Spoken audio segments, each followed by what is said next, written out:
Good evening and welcome to ToyBox Talks for, well, another fortnight, I guess you'd say.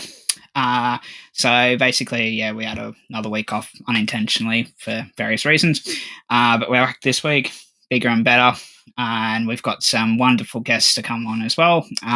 So if you want to participate, feel free to join in the conversation. Okay, first up tonight, we've got the man that, created a logo and did not include Chewy yet again, even though he was able to. It's Mr. Ian. Good evening, sir. There. G'day. How are we? Not too bad for, what do you call it, a Tuesday night? Yeah, whatever day it is. Lockdown day number 1068 or something. I don't know. I didn't even know the date until like 20 minutes ago. I was filling in that permit form. Yeah. So, next up, he's disappeared off the thing, but, he's a very, very special guest. He's just done a show that we're going to talk about, but he has requested that his name be changed this week. Ladies and gentlemen, Fem Jedi. Hey, guys. How you doing? Too bad for... I don't even know what day... Oh, man, it's a Tuesday. I'm going to write it on my hand so I don't forget. Well, according to my calculator, 3 months, 3.5 months worth of lockdown days is around 100-something days. So I don't know where you got your 1,300 days from. If you can answer that, yes or no. Yeah, it's been a long day. It's been a really long day. And last but not least, we have Technical Let it go. He's always late for the show. It's Mr. Ben Tubbs. I was only late because you put me in late, you clown. No, we were all here early. Oh, I got home late from work and I had to cook dinner. So, sorry, I was doing my domestic chores. Thank you very much. Sounds like a first world problem. Correct. Hello, gentlemen. How are you? I'm fine too. Thanks for asking. No problems. You're frozen on my screen, so I don't know. Yeah, you're frozen. Okay. Frozen. All right, okay. I'm dropping out and then I'll come back. You know, what might be... He says that. He's already gone. Okay. So on with the show. So we'll wait a second, but obviously it's been 2 weeks almost since we all caught up. And should give a quick shout out to Robert. Hey Rob, how you doing? Yes, he's Grubsy the Tubsy. Danny says hi guys, how you going? And Robert also says sup as well, just to make us feel better. I can see comments, but I can't see who they are. I'm just on this stream, no Facebook or anything tonight. So, yeah, that's good. Okay, so obviously we had a very special event over the weekend that one of us didn't attend, but everyone else did. And look, we're only 5 minutes in, and Star Wars Vault Unleashed has only just come up. So, all right, he's back by the looks of it. Now you're moving. Cool. So obviously, over the weekend, Harris had his lovely little presentation that I caught up on the Monday morning, I think it was, because I was sleeping. So it was obviously a 1 year anniversary for Star Wars Vault Unleashed. Simon says it. So for those of you that haven't seen it, I do have it here.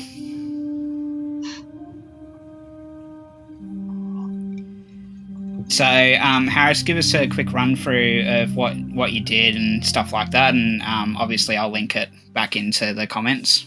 Yeah, thanks. So I can watch it. No worries. Thanks, Simon. Really appreciate it. Look, I just want to first of all thanks Simon for attending this special event. It meant so much. It meant so much for the community. No, in all seriousness, thank you to everybody who attended it. I know that Tubbsy, Danny, I know that you were there. Ian, of course, because he was one of the Hall of Famers.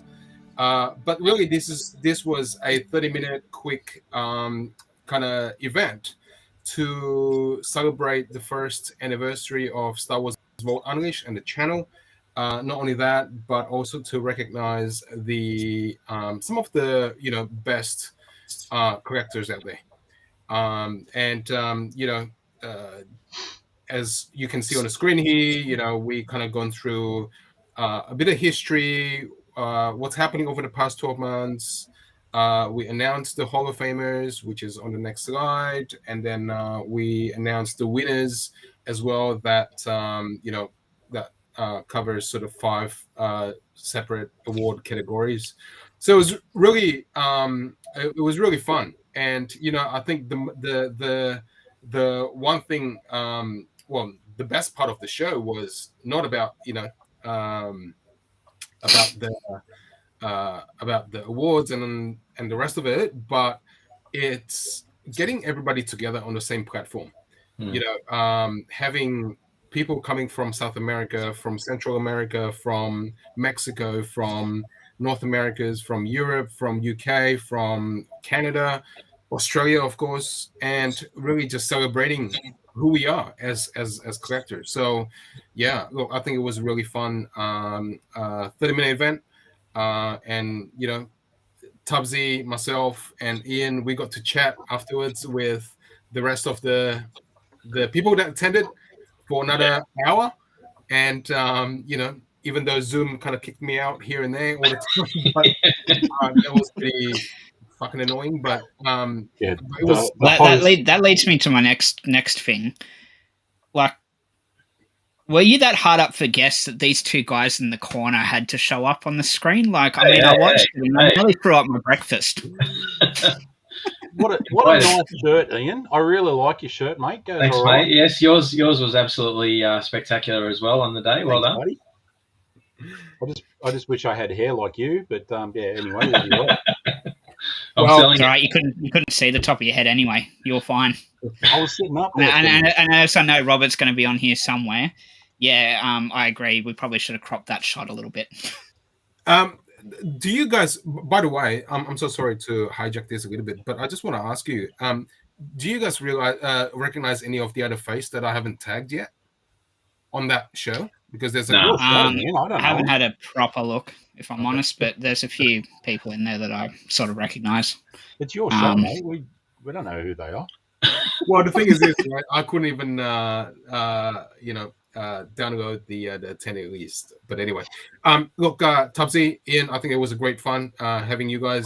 Definitely, well, not only part of the show, but having a chat with the rest of the crew from the other side. That was really good, actually. Yeah, it was a shame that wasn't recorded. That was cool. Had a ball afterwards. I mean, obviously the host who was a little bit tight and didn't pay for Zoom, so therefore had to get out every 4 minutes. I was going to say, you described the show as a quick 30-minute thing. Yeah, you failed to say that you're such a tight ass you didn't pay for your Zoom subscription. That's why it was capped at 30 minutes. We were gonna put the hat around, mate, and get you a Zoom meet. Get you a Zoom subscription. You tight ass. I can get you one. Don't worry about that. It doesn't even cost you anything. So Danny says, great presentation, Harris, and awesome to see collectors around the world. Which is, that's the one good thing you get with those sort of events. And I think it also goes to show that you don't need like a massive collection of stuff. You can have like a really focused collection and it can still look really good. So well done, Harris. Congratulations. Thank you. Maybe this year you might get Tubbsy on there if he ever cleans his room up. Maybe this year I might win a prize, but actually, don't get your hopes up. Maybe this year, what we could do, because we all live, within half an hour of one another, all 4 of us now. Maybe this year. I don't know if it'll be this year or early next year, but maybe we could get together, have a barbecue, and just do a night online with all 4 of us here. You bet. Yeah. December 1st. Yeah. as we were all talking before. Freedom Day. Yeah, lock it in. So obviously tonight we're going to have a look at a few things. Hey Vasto, welcome aboard. So we're going to kick off tonight and have a look at Star Wars Visions has obviously, taken a fair bit of good things, bad things, and things sort of in between. So I don't know if Ben's watched all of it. I don't know if Ian's watched all of it. I know Harris and I have watched it. So Harris, what were your thoughts? I guess because obviously they dropped all 9 episodes at once, which was a bit interesting for me. I know other series have done it, but yeah, I don't know how I feel about it, to be quite honest. But what were your thoughts on it? Look, I think Star Wars Visions absolutely a series that I've been waiting for. You guys probably heard that, from previous talks, but my take on it, and for everybody else who haven't seen it, just accept it. This is not meant to be a spin-off. It's not meant to be a canon, right? It's just a whole new a whole new perspective on Star Wars, with animated, not just animated as a Clone Wars type cartoon thing, but anime, right? Japanese anime. So they actually create this, who, for those of you guys who are not aware, but Lucasfilm actually picked 9 of the best animated or animation companies from Japan to come up with all this, right? So all of these are based on, their artwork, their creativity, and the rest of it. It's quite amazing. There's certainly quite a few of the episodes that I didn't quite enjoy, but if you watch the first episode, like the Jewel, Tatooine Rhapsody, which is the second episode, I find it quite interesting because it's got the Jabba the Hutt. Well, I like the second episode. The Jabba band, which is quite interesting, and then the Ninth Jedi, which I find quite interesting as well. And there's the Elder Part 2, which is I think episode 7. That was pretty cool. So if you guys haven't checked it out, I'm not going to give any spoilers away tonight, but just go check it out. Look, it's just another entertainment for us, right, as Star Wars fans. Yeah, that's. I mean, I quite literally, I liked it. Simon, your microphone. There was a couple of episodes that were a bit funny, and then there were a couple of episodes that were actually like really, really good. But yeah, you got to treat it as it is, which is basically it's something that complements the entire universe. It's not one thing or another. It doesn't have to be this. It doesn't have to be that. So yeah, that was my thoughts on it. I watched it again today in the morning, and I was really impressed. I was actually really, really impressed with a few other things going on during that. So yeah, it was quite an interesting thing. Ian, did you watch any of it, or? I have. I actually took a little tip from Harris. Harris, I do actually listen to you from time to time. I watched the first 3 episodes, I think, with just the Japanese dialogue, but with the English subtitles. And then I rewatched them again, just with the English voices over the top. Yeah, look, don't want to give too much away. I love the idea. Absolutely love the idea. As you guys know, I'm sort of getting back into my artwork and stuff like that. This was actually what I wanted to do as a kid. I wanted to, create animated movies and stuff like that. So again, I'm getting more out of it when I watch an episode again for the second or third time or whatever, trying to pick up on the art side of it instead of just enjoying the story.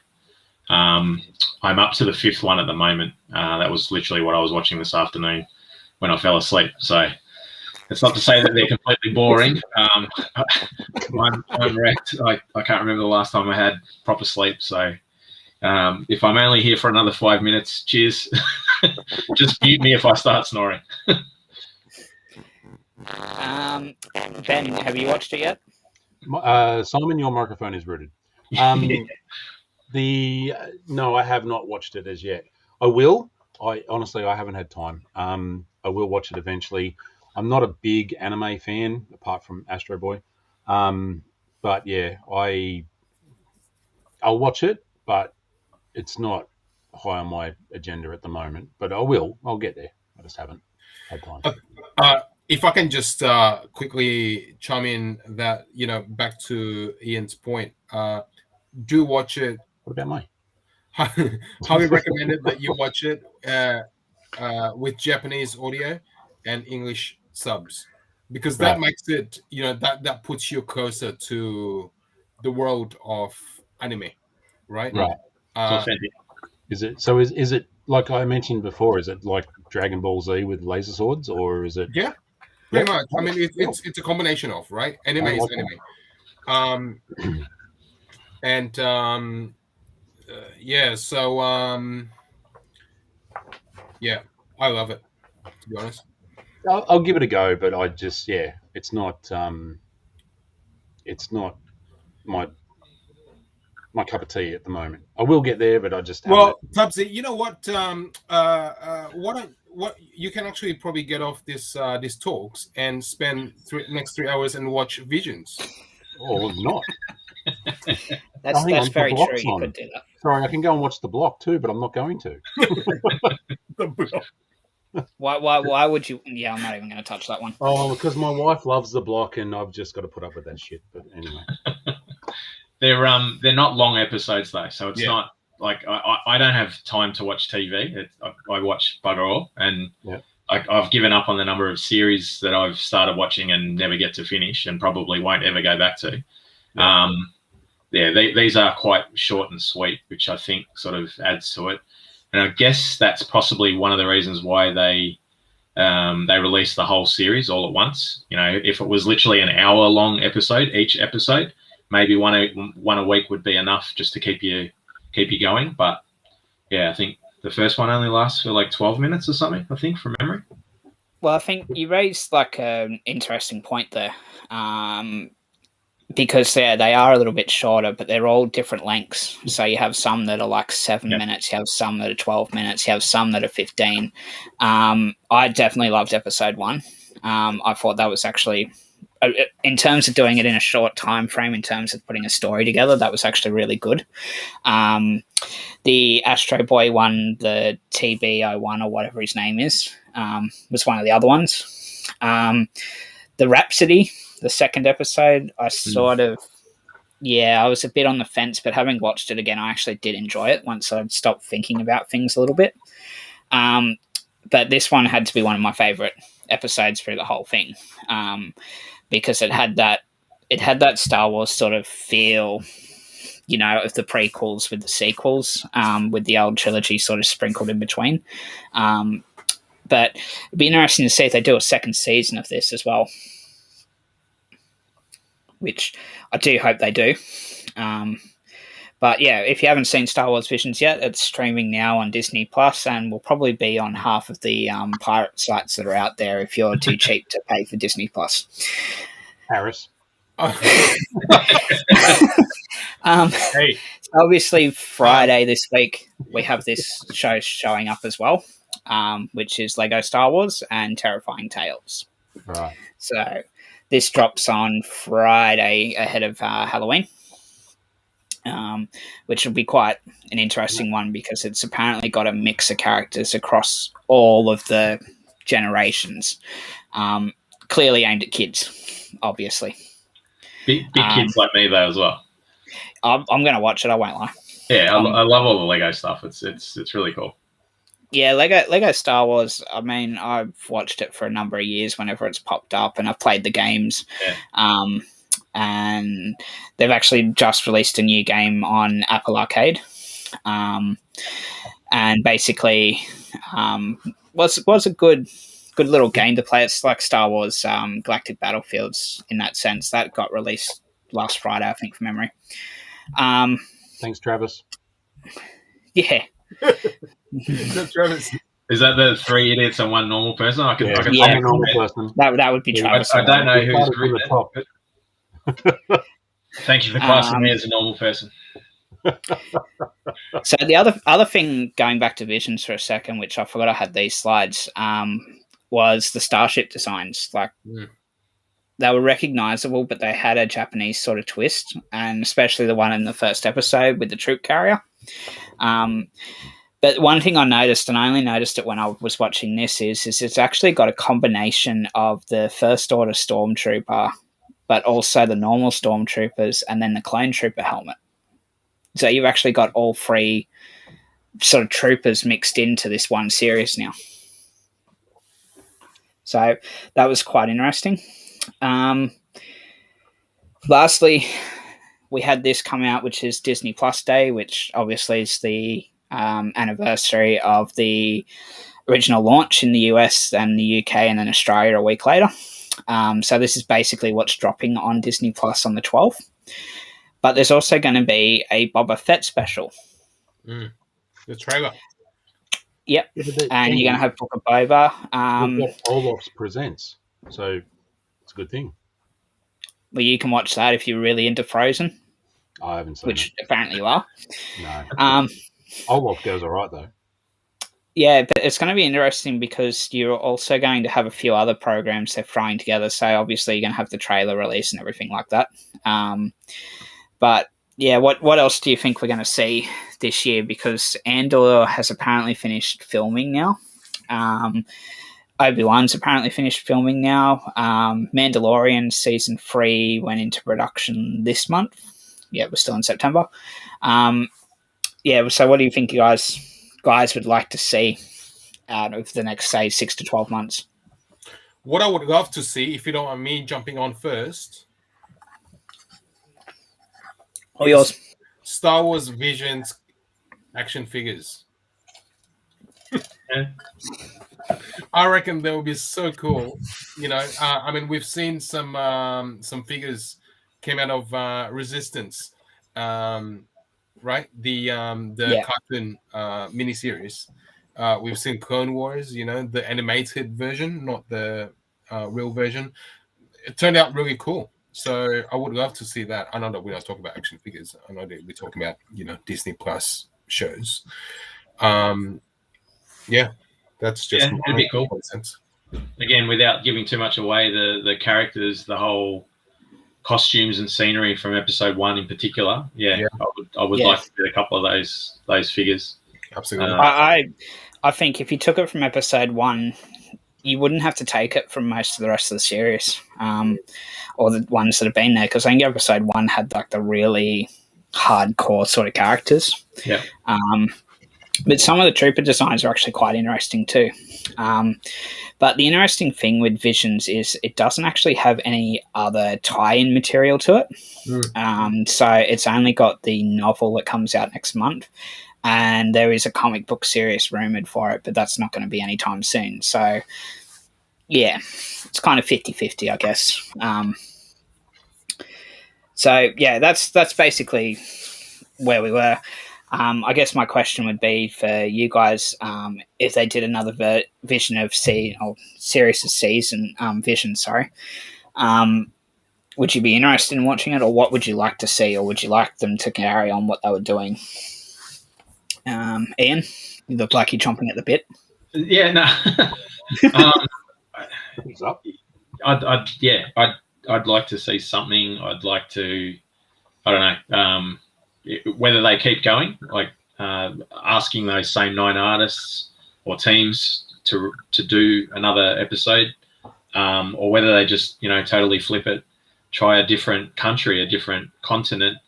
You know, every region's got their own kind of style. It'd be interesting to see, you know, another take on it, another kind of culture, a little spin-off of Star Wars with different flavors. Yep. Harris, what about you? What, Visions specific, or? Yeah, just something you'd like to see in there. Like, I'd like to see them do a bit more of some of the more traditional Japanese stories. that are out there. I mean, they've sort of scratched the surface, and they went back to some of Kurosawa's stuff, which you could see in a few of the episodes. But yeah. Travis's Oh, really, Travis? I said thank you to you clown. I love you. Hang on. Before anyone answers, right, I just want to ask, are we able to change the way that these video panels are? Because currently at the moment, it is a little troubling because I have Harris and Harris. That's your connection. And that's a you problem. Right. we can all see each other. Well. I can see him in that order. Right. So, hang on. Harris and Harris. You got Harris in stereo. The first time I'll ever be able to go. And by the way, folks, for those of you guys watching, that's the reason why I named myself Femme Jedi tonight. Yeah. Jesus, mate, you're picking on my artwork again. I don't know. No. Wow.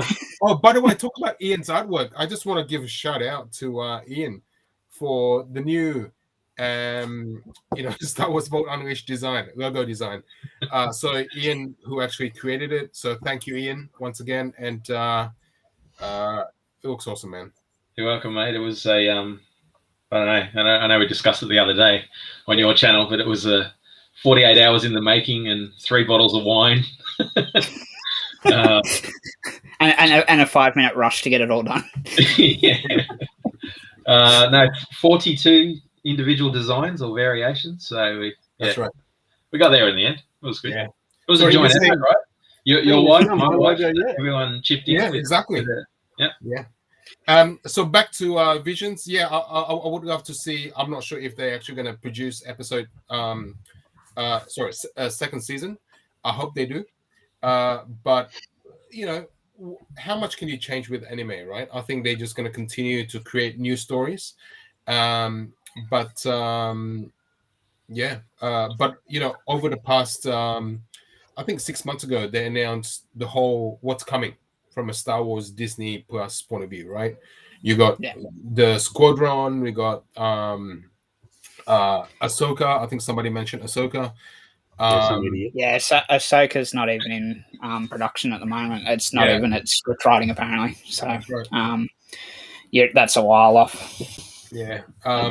But there's certainly, obviously, for the next sort of 6 to 12 months, if you ask me, Simon, obviously we got the Book of Boba coming. The Mandalorian, I think, is due to drop in February, if I'm not wrong. March, I think, because they've only just started filming. Yeah. So, anyway, anything Star Wars, bring it on. Yeah. Sorry, Ben, are you drinking paint? No.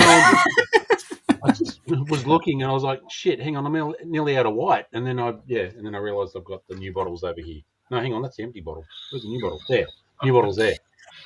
Right. Sorry we can't keep your attention span focused on us, but anyway, carry on. The pile of also if you have not yet seen, ToyBox Talks does have a new, how do you put this nicely, banner. And I'm copying black over that too. Ian, that is gold. Crowd. It looks good. It's in the corner. Sunday morning episode. I like the fact that Simon's like this little. I'm the wise one, people. I'm the wise one. I was going to tint your face green. I'll let you in on that, but yeah, that got a bit too hard. Have you done? No, I looked at it and I'm like, I know where that's from. I haven't, mate. But sorry, before you joined, I was explaining that I've been absolutely dead and that's all right, mate. I know no sleep. So for those of you that haven't seen it yet, there you go. That's the new ToyBox Talks logo. It's going on T-shirts, coming to a store near you shortly. Can you bald-headed bloody Ali Alamundi?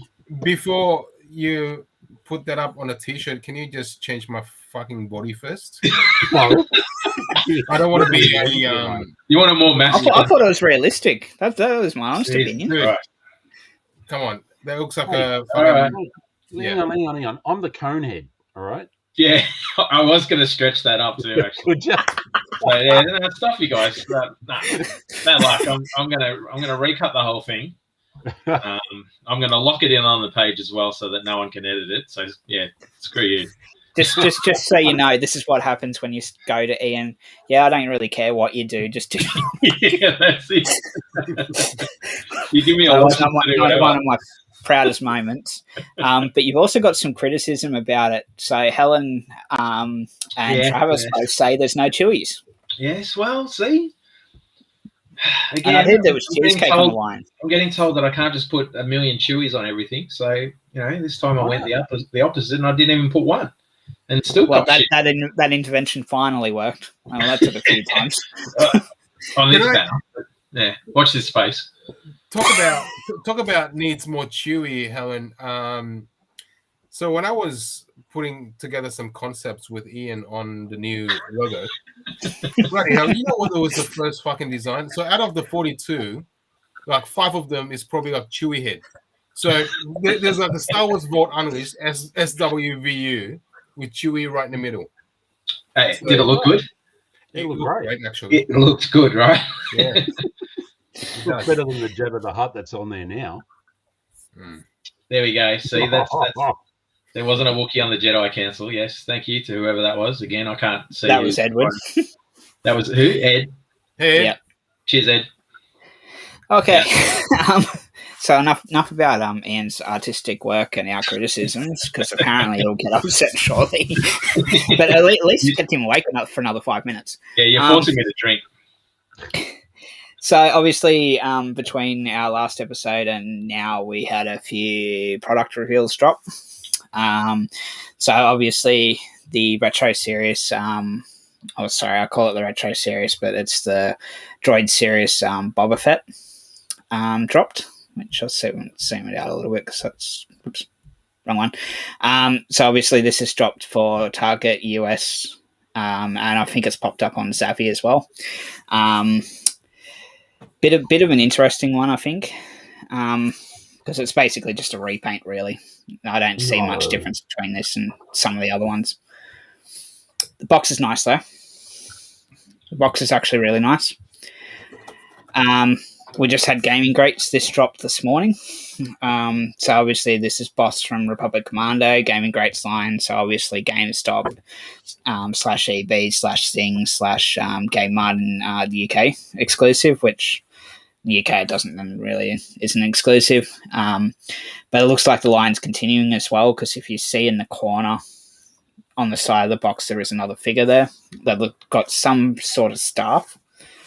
So if you can work that one out. It's a bit of a weird figure. The more I've looked at it, just like it looks too shiny, but then they've tried to roughen it up and it just looks really blur. What are your thoughts on this guy before we move on? I'm just glad that we got another exclusive. I'm so excited that we've got another exclusive. Harris, I know you don't collect this scale, but yours are coming. Yeah, look, he's definitely look a bit more rougher than the 375 inch. Yeah. Like, I mean, you can see, like, he does have, you can't really see it unless I really zoom in. But in the leg, you can see he's actually got like indentations and stuff like that looks like battle damage. But he's not as clean as what the 3.75 one is, which Harris has in his hand at the moment. Yeah. So I'll play Harris up. So yeah, he looks a lot cleaner. Just while you have me on the blow up, that's the. How good does that look? Seriously, that looks awesome. Thank you. What are you trying to say, Pubsy? Is that Chewie looks better than my face? Yep, correct. Yeah. I'm staying out of that one.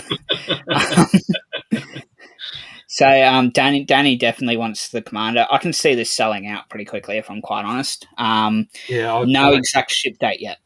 I like that one. And to be honest, I've got all the Gaming Greats so far. I do like that one. The only thing If you can go back to the picture of the box, please. Yeah. Yep. The Jet Trooper, Battlefront 2 Jet Trooper, does not have the one that was pictured on the website does not have the Gaming Great sticker, but it does state Battlefront 2. I'd say it'll probably have the sticker by the time you get it. It should have the sticker, yeah. And anyway, I noticed that it didn't have the sticker, and then I just saw that one before and saw the sticker again. So I'm hoping that it does have the sticker on it, because otherwise we're going to have one figure in that range that is different. Yeah. So yes, I mean there'll be a lot of love for that Commando. Yeah. So I was going to say, with this guy, he's got a bit of battle damage, yeah, but he definitely is a sneakerhead, because have a look at those shoes. Yeah, that's what I mean. It's not a consistent figure. Like, it's like someone decided they had to weather it and then basically went, oh shit, it's Friday at 5 o'clock, I've got to go home. They started at the top, and they got 3/4 of the way down, and they did not scuff up his kicks. But that would be the first thing that, if you're out on the battlefield, surely you're going to get something on your joint. That's something when we go into the next thing that will sort of get mentioned anyway. But yeah, it doesn't look realistic to me. I mean, I sort of get the hatchet sort of paint job to a degree, but it's just the weathering and the damage. It just doesn't look realistic. Now, it might be entirely different in hand, because you got to remember, when they shoot these are not actually production models that you're going to get at the shop. These are just concept ones. But yeah, I'm really not impressed so far. They should have released this not as an individual Black Series, but as a pack of 4 Order Republic Commandos, with Grizz, with Fixer, like all together. Man, that would look awesome. I wouldn't put it past Hasbro to do that at some point. Yeah. Because you can see it. Then they'll do the 4-pack. Yeah. Yeah, you can almost certainly see it, and it'll be the same mold and sculpt, so it won't be overly complicated for them to do. It'll be like the Jackson Rabbit that's built out of 2 like Luke Skywalker 6-inch figures. There'll be plenty there, but it also possibly means that we're going to see Scorch at some point, because it's sort of already, all the parts are sort of coming together now for that sort of figure. Yeah. But yeah, it'll be interesting to see where this line goes, because you do have a lot of variety in the various Star Wars games. But the most interesting one that I actually would like to see some figures from is probably Shadows of the Empire. Oh yeah. So that's where I hope this line will go eventually. But we're only in, I think the earliest one is like a 2007 game that something's popped up in this line. So, yeah. See, the thing for me is they've announced a lot of figures in the Gaming Greats line. There's 4 that haven't been released yet, and this is the 4th one that's been announced. They're coming out in the next couple of months. So that's cool, but they're actually a fair bit behind. Considering that there's single figures, not full waves, they've announced up until, I think this one hasn't even been given a date yet, but this is early 2022. Early 22, yeah, okay. So over the next few months, we're going to have 3 figures, and then early next year we're going to have that one come out. No, because I think one of the figures from Gaming Greats is getting pushed back. Which one? Not 100% on that. It looks like the Jet Trooper or the Rocket Trooper that's just been announced. Oh, the one that, okay, yeah. Yeah, that's going to be pushed back. So I guess it's a sort of good time to sort of say Hasbro's gone very differently this time. They're not actually providing solid dates for releases now. It's only early 2022, mid 2022, late 2022. So when you see retailers popping that sort of information up, and it's fitting because the first lines to do this were the droid lines from Target. The reason there's no fixed date is because of the shipping situation. And a lot of retailers have been complaining, as customers have been complaining, because the stuff's just blown out. So if you're getting it ordered for pre-order now, you're just going to have to be aware that you're not going to get a date. You're just going to get a rough time frame, which can be anywhere from 6 months to a year, in all honesty. Just something to be... To be honest, that's okay. Like I don't expect it to, to be released in, for example, November, right? Because of the shipping at the moment. If they say roughly, like even if it's Q1, Q2, whatever, who gives a rat's? We know it's coming in those 3 months, roughly. So, yeah, that's my take on it anyway. Yeah, great. I think the point that someone is making is that, I think previously, before the whole shipping issue, like Hasbro used to say fall 2021. Yeah. Yeah. Winter, summer, right? Which is give you that sort of 3 month sort of that window, yeah. But now it's just. And I should point out, it's not just Hasbro. Mattel's doing it. NECA's doing it as well now, with some of their stuff from this year, which we're going to cover a couple of NECA items tonight anyway. And Iron Studios is the other one that's doing it. So, yeah, it'll be interesting. So obviously droids. These have dropped as well, which, if you watch the cartoons, you'd be quite familiar with what we're going to go through now. But this takes you back to, the 1980s with the coin on card and everything like that. So this is your R2-D2, which, as you can see, he's more of a cartoon sort of paint job, but the mold underneath is basically what we've already had in the vintage saga and stuff. But you get the coin.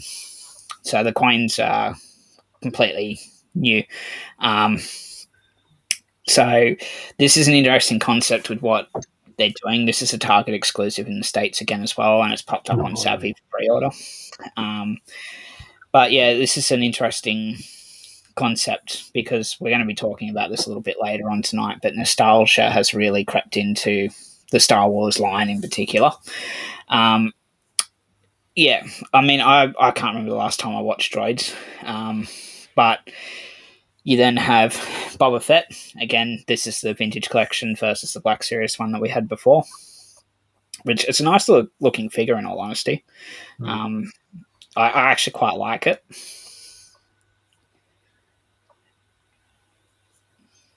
Plus, he gets the nice little coin.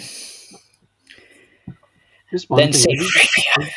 Have you got the picture of the 6-inch figure again with its weapon? Yeah, it's at the top. Hang on. Yep.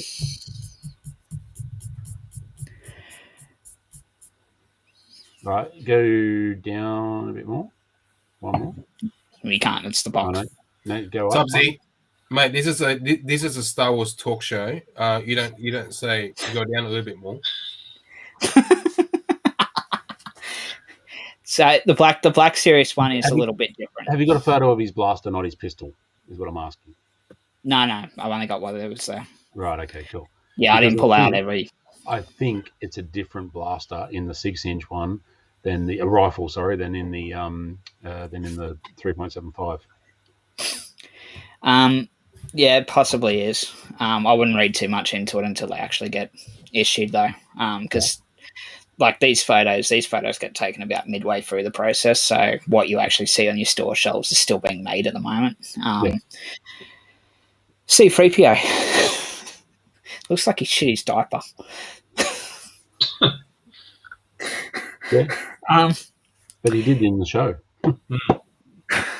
Yeah.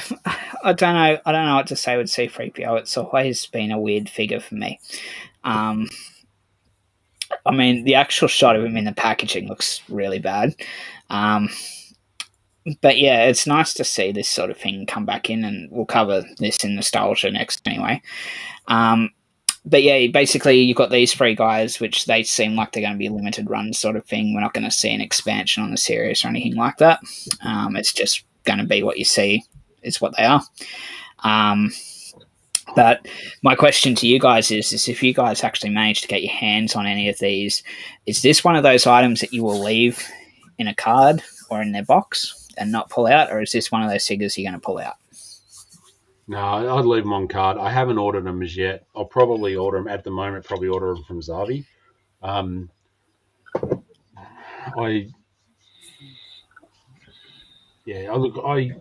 I did watch the TV show. I would love the Boba Fett one. I understand that the 3.75 inch are a little bit more expensive than the standard TVC because of the coin. But when you look at it, it's 30. Is it $36 or something like that for the 3.75 inch figure? So I haven't ordered them as yet.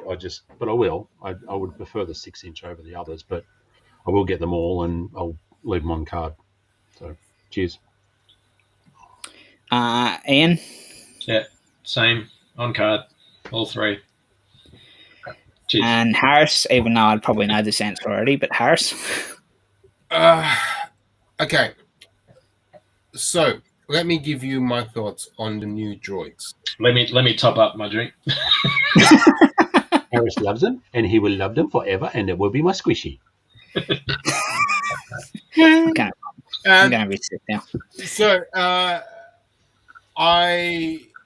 okay. So in the droids, in the original, when it first came out, right? Droids 1985, right? Again, I think back to Tubbsy's comment last time and during the last talks. Why do they keep making Lucasfilm 50 when droids actually came out 1985? Yeah, correct. Right? Anyway, but that's one point. The second one is I love the C-3PO. I think it looks very close to the original vintage droids. Yep. The R2, I hated it because if you look at the dome on the original vintage, it's just so simple with the red circle, right? They should make it as close to that as possible. Now on the Boba Fett, right? So that Boba Fett, I'm not sure if you guys know, but that Boba Fett style and the colors and everything else, it was originated from the holiday special, right? Which is this. Mm-hmm. And then of course they released this, on the 30th card, back in 2005, and Bless you. Right? Bless you. What? I said bless you. Who's that? Bianca. It's all right. I thought it was Harris's wife. Bless you. Bianca. And and would I buy them? Yes, I would. Would I keep them in a card?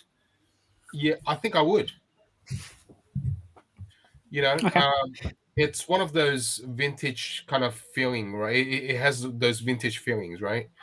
That you would just kind of keep them in a card. I mean, I don't have all my Lucasfilm 50 375 inch. I cracked them open already, so that's all kind of gone.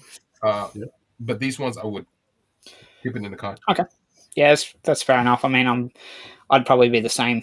I don't see the point of opening. Same with the carbonized figures; they look better on the cards or in the boxes than they do anywhere else. So I know Danny's ordered all three from Zavi already. I know a lot of people are going down that route. So obviously that was Hasbro's, but we had a week of really cool toy ones, including one that I'm going to have to get like 5 or 6 of the figures. But we'll start with the Planet of the Apes from Migos. This is one of their crossovers. So this is a limited time, so you quite literally can only order this for 1 week in the States via, I think it's Migos website from memory. And they've also done a Star Trek one, which I forgot to download the image for. No, I did actually. I forgot to download a couple. So yeah, this is obviously going up. I think it's up for pre-order until Friday, I think, from memory. I might be wrong with that. But this came out last Friday, so yeah. So if you're Planet of the Apes fan, these are Mego figures. So these are the ones that you've been seeing. If you don't recognize the RCR label in the corner, it's not actually RCR, it's M. If you don't know what Mego is, go and watch the Toys That Made Us, because they do like a whole video on it. Super 7 has also just dropped the 2001 Space Odyssey. Sorry, Simon, can you just go back to the previous slide? Yep. Is that Chuck Norris on the right-hand side? Yeah, their head sculpts are not always the best, but I will say this, compared to NECA, at least his head doesn't look like it's distorted on his body, and it's the wrong size, which is probably the one good thing I could probably say there. Yeah, Simon, excuse my ignorance. Just go back, go down a bit. With the Mego Tops, do Tops own Mego, or is it the other way around, or is that part of the same? No, it's a collaboration with Tops. Oh, okay, cool. All right. Yeah. Just I haven't seen anything with Tops on it for ages, and I just saw that. So. No, well, Tops owns the marketing rights to Planet of the Apes. Right. Okay. Cool. All right. Well, thank you for clearing that up. I appreciate it. So 2001 Space Odyssey from Super 7 dropped as well. Nice. Which you get some really good things, but obviously it's Super 7, so there's Harris on the bottom right. I was going to say the actual head sculpt on the side there, that looks like Ian. Whenever we tease him about his... Oh, Jesus. He looks so sad. These guys are popped up. Ooh, animated. Nice. So this is Medicom. Yep. So this is obviously the Batman animated series. He is fucking expensive, though. It's $108 USD. Wow. Actually, I don't collect them. I did have a couple, and Joker was one of them. I only had it on card though, and I did have a couple loose. Their articulation for an animated figure was absolutely awesome. It was really well hidden joints. It was, for example, you'd stand the figure up nice and tall, and you couldn't see the knee joints. They were fantastic for for an animated figure. Medicom's always been fairly good at that. With any of their range, really, it's really been a while since they've done a few things. But in the space of a week, we've actually had 2 drops because we also got the Black Spider-Man, and the Symbiote Spider-Man is also dropping. In what? In Medicom. Medicom, okay. So, yep. So it came out on the Wednesday, and the Joker came out on the Thursday. So it's unusual for Medicom to drop both of these.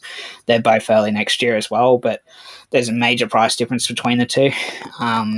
This guy is actually only 84 USD. The other one's 104. So, yeah, I don't know what the story with that is, but yeah, there's a real animated Jokers price-wise were through the roof on the secondary market as well. A lot of them, not all of them, but a lot of the animated series Jokers were expensive. Yeah. So we also had the retro Falcon and Loki drop as well, which are on the retro back cards, which again we'll be talking about next anyway. But it's nice to see these guys sort of pop up. Hot Toys came out with the Hydra Stomper. If you haven't seen What If yet, James, that'd be huge. Oh, you haven't seen the best part. Comes with Steve Rogers. No, you can buy it. You can buy it with Steve Rogers, which is here. Right. I don't know if I've got the photo, but apparently it fits in there. Yeah. So it's going to be a massive figure. That'll be like obviously the Steve Rogers figure is quite small to a normal 1/6. It's not going to be the standard, 12 inches tall, because he was designed to be a shorter, punier figure. But yeah, it'll be interesting to see what these guys are. So you can actually buy both of these separately, or you can buy them as a set, which is the interesting thing. So the set will be quite expensive. Iron Studios also dropped their latest sort of offerings, which I haven't got all of them here, but they dropped a new Venom and a new Carnage as well to link in with the movie. I did see that.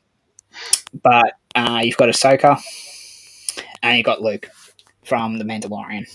Mm-hmm. Now my favourite, Alf. I'm buying like so many of these figures. I've been waiting for a really good Alf figure for God knows how long. Your microphone said again, sorry. You're getting too excited. Your mic's playing up again. Oh, I'm getting way too excited. Way too excited. But Yeah, I'll definitely be getting an Alf. So Alf is Alf will be quite interesting. What scale is that though? That'd be 1/7. Yeah. Yeah, it's not actually 1/7. It's more like 1/8, 1/7, and 1/6 half the body time. But yeah, he's out in March 22. Yeah, so I'm going to buy like 6 of these because you can't get enough Alf. I've been waiting so long for an Alf, it's not funny.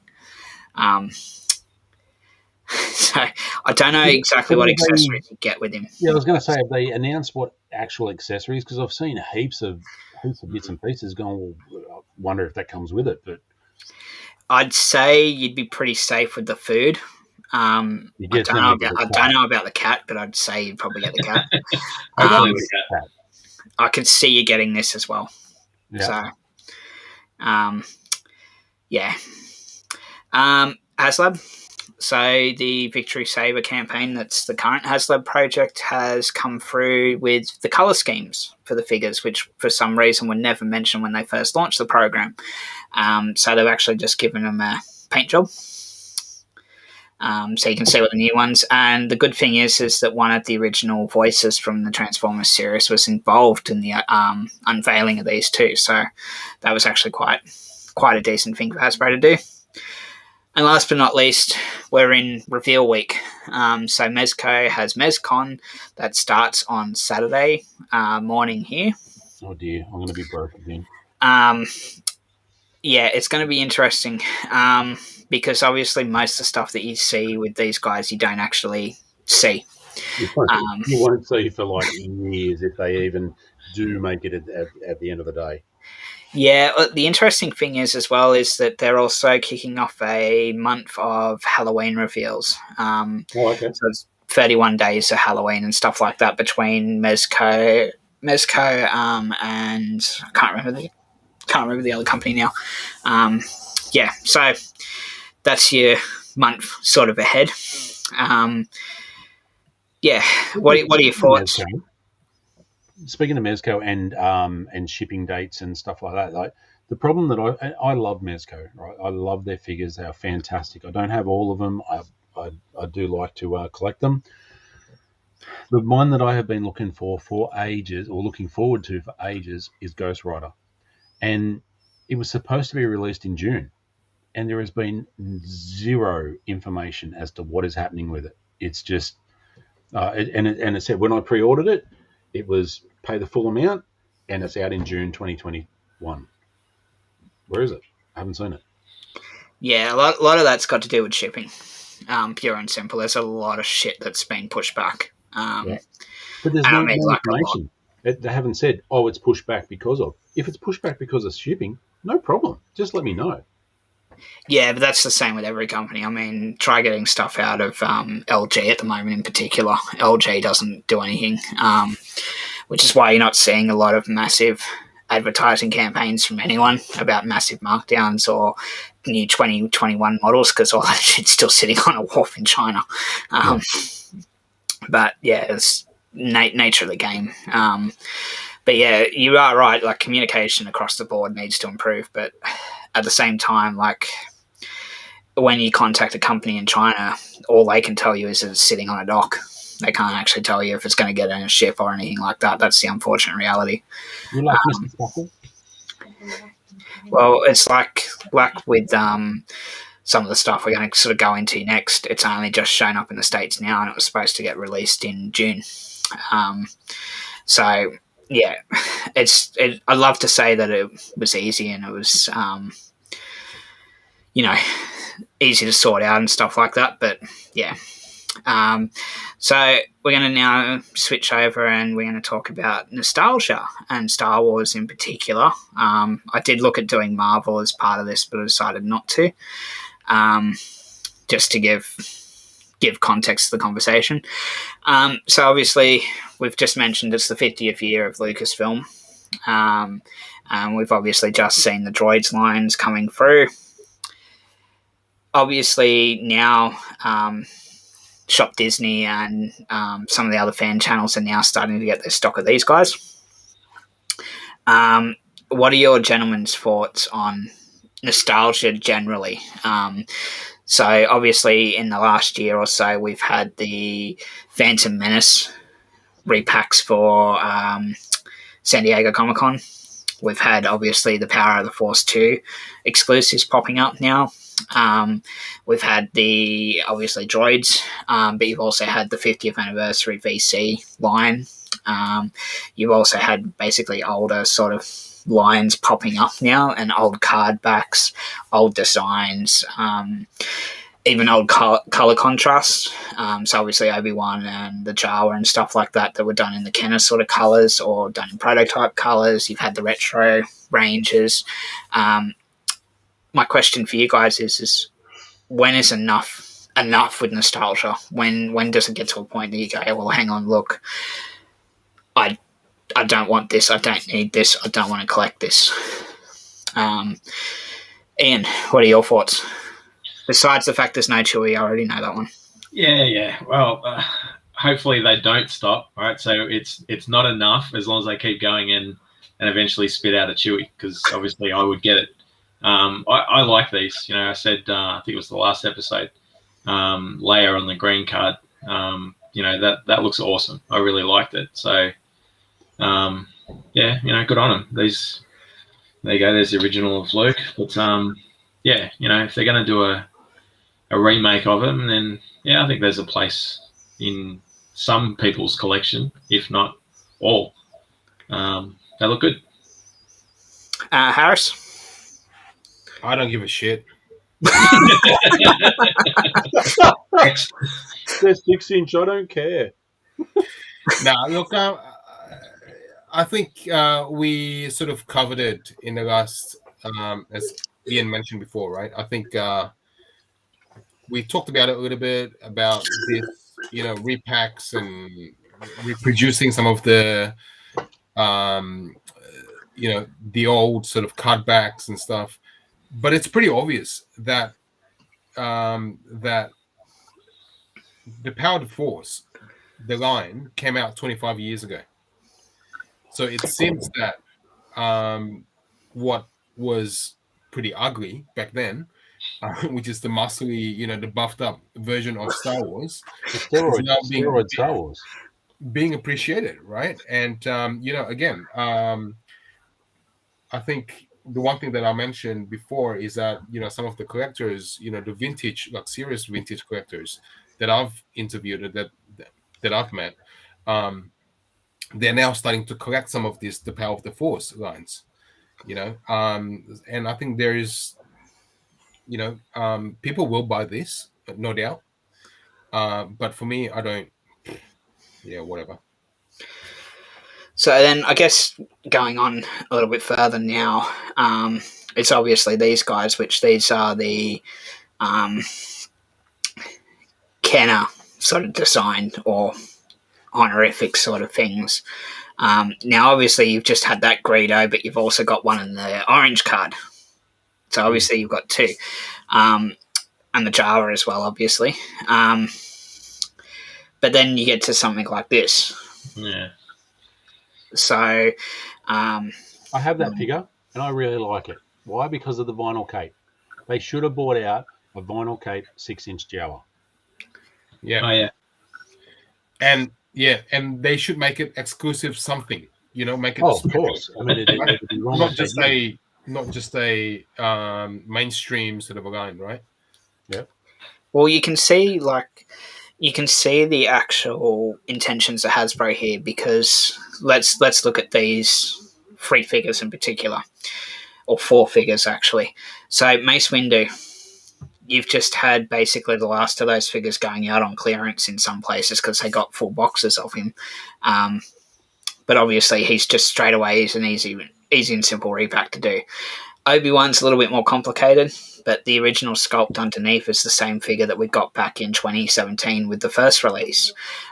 He's just got the head sculpt and the paint job's different and the colour on it and the vinyl cape. That's about it. Battle Droid is basically a straight repack. same wave as what Mace Windu came out in, straight repack. The hero of the saga, obviously we've just had him out this year.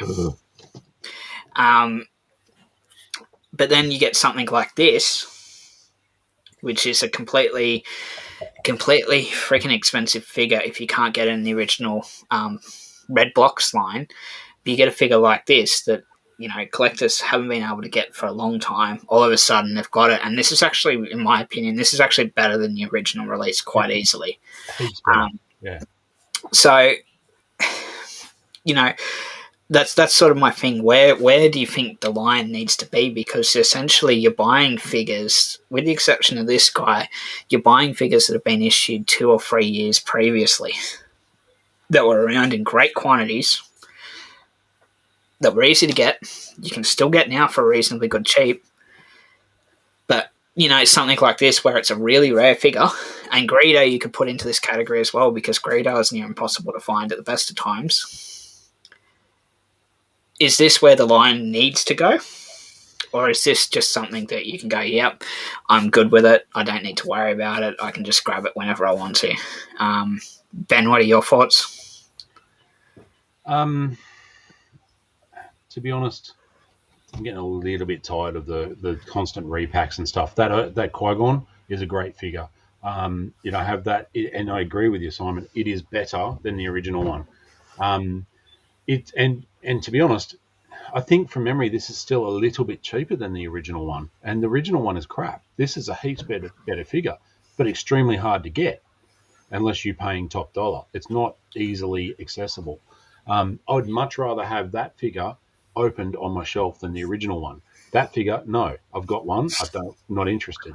To be honest, I'm not even that interested in the love me. No. I'm not interested in the Battle Droid. I love that figure because of the nostalgia of a vinyl cape. Yeah. If they had brought out a Lando in a vinyl cape, a Jawa in a vinyl cape, Vader in a vinyl cape, it would have been so much better. I've mentioned this last episode or the episode before. I don't like this 50th anniversary Lucasfilm. Not because of the 50th anniversary. I'm glad that they've got to that milestone. What I don't like is that it is deceiving that it's 50th anniversary of Star Wars, because there is zero anything else to do with Lucasfilm. So it is just, and we're talking figures that were, Power of the Force was, what was that? Late 80s, mid 80s? No, this is 96. 96. All right. So we've got 96 figures. We've got droids, which were 80s and stuff, and they all have 50th anniversary of Lucasfilm. That's great, but Lucasfilm was not. It was, I suppose, it was all about Star Wars, but they did release a hell of a lot of other shows, movies, whatever. And I personally think it's deceptive of the 40th anniversary of A New Hope, a 40th anniversary of Empire Strikes Back. Not next year, but the year after, we're going to have the 40th anniversary of Return of the Jedi. So we're going to have repacks of various figures on the card. But all these 50th anniversaries, like, in all honesty, where's some Willow figures? Where's some, if we're talking nostalgia, where's some Willow figures? Where's some Indiana Jones figures? Yes, I'm biased, but, where are some of the other well-known Lucasfilm films figures? Yeah, that's the interesting thing. Which, again, I think it also shows you where the money is, though. Yeah, true. The money is in Star Wars, I know that. But I just, like I said, I mean, it's not the 50th anniversary of Power of the Force. It's not the 50th anniversary of droids. It's the 50th anniversary of Lucasfilm, not Star Wars. Yeah, Star Wars is where the cash is, I understand, because they could release Greedo on 15 different cards and every single one of us will buy all 15 of them. It's the same figure on a different card. I think the thing to say here is that the 50th anniversary of Lucasfilm has primarily been on Hasbro product. It hasn't been on your Hot Toys, your Bandai, or anything like that. It's been primarily on your Hasbro product. So, that's obviously a decision that Hasbro and Disney have come up with. On the Hot Toys though, they released the 40th anniversary of Boba Fett and Vader for Empire Strikes Back. I'm not sure on the others, if there was any others. Sorry, No, it's only those yeah, two. but you're right. Yeah, there's a 50th anniversary is all on the Hasbro stuff. Yeah. Harris, what are your thoughts? Still don't give a shit. I'm going to change your name to Don't Give a Shit. No, Look, Can we? again, I'm not a big fan of repacks. I think this is where you need to draw the line, right? For anyone watching here, if you just want to buy everything Star Wars, then you buy it. But I think this is where you got to draw the line. I think these are 6 inches, right? So, if you're a 6-inch collector, if you're like, not an opener, yeah, I'm sure, if I was a 6-inch Black Series sort of collectors, fully sort of carded, not open, I would buy this. But if I'm actually an opener of a 6-inch, why would I buy a repeat? That's my question. The same as 375 inch. Nostalgia. Now, personally, but I'm not nostalgia. overly fussed on the power of the Force. Yeah. I get it. Nostalgia is one thing, but the real nostalgia is buying the original figures from 1996. Is the power of the Force. You don't have to have some of the power of the Force figures are cheaper than buying these 6-inch ones. Yeah, exactly, 100%. So again, it's this will sell. I'm sure that the audience who are watching now, if you guys into 6-inch, I'm sure you'll buy it. Yeah, but where do you stop? Where do you draw the line, right? Because Return of the Jedi, as Tubbsy mentioned before, it's gonna be 40th anniversary, but launch release product or release characters from Return of the Jedi only. Yep. Don't go sidetracked with Empire Strikes Back or clones or whatever. So with the 40th anniversary of A New Hope, they had 14 figures in total, and then 40th anniversary of Empire Strikes Back, we had a range of figures, and then we had the probe droid, and then the Wampa, and then there was so much added on that was 40th anniversary of. And I just fear that with 40th anniversary of Return of the Jedi, we're going to be buying Admiral Akbar again and the Ewoks again, which, I mean, at the moment, there's only the one Ewok that's been released in the general release. But, we're going to be buying all those figures, Endor, Luke, Endor, that's been released twice now in the pack, the 4-pack, and the single packs. So we're going to be end up buying all these figures again just because of a stamp that says 40th anniversary. Yeah, which I'll buy, but sounds so reluctant, man. I'll buy, but and I think Hasbro just know that we're just going to buy it. So I mean, to be honest, I don't give a rat's ass about the power of the Force Greedo. I'm not I would like that Cantina one that we had up a few episodes ago. But I'm not going to buy 4 of them just to make the Cantina. I'll buy 1. I've always established it's 7. Can you imagine? Right. I'm not going to buy 7. I'll buy 1 if it's easily accessible. That's the problem. You know what would have sold though? If you release this in Black Series, like exactly the same, right? The Power of the Force, but not Power of the Force, not this line. The last 17 figures, for example, in 6-inch, that would have, that's exclusivity. That's the interesting thing because I had a chat with someone overseas on Friday, and we were just comparing notes. And one of the big things he sort of put to me was, that there will be collectors Now, this applies more for the vintage collection line than anything else, but there will be collectors that are coming through now that have got jobs, that aren't in school, they weren't babies, and they just want any sort of like Darth Maul or a Mace Windu or any of that sort of figure. They missed out the first time. A reissue is really handy to get. Totally agree. Yeah. Which is what your Qui-Gon would fall into, that category.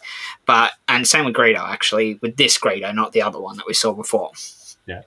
But some of these other figures, a year apart, it just doesn't make any real logical sense. You're paying more for the card back. And these aren't cheap figures to get either, because these have to come from Shop Disney in the States. So you're looking at $24.99 for just one of these. Then you got postage to Australia on top of that. Unless you go for the UK site, which I haven't had a proper look at for a while.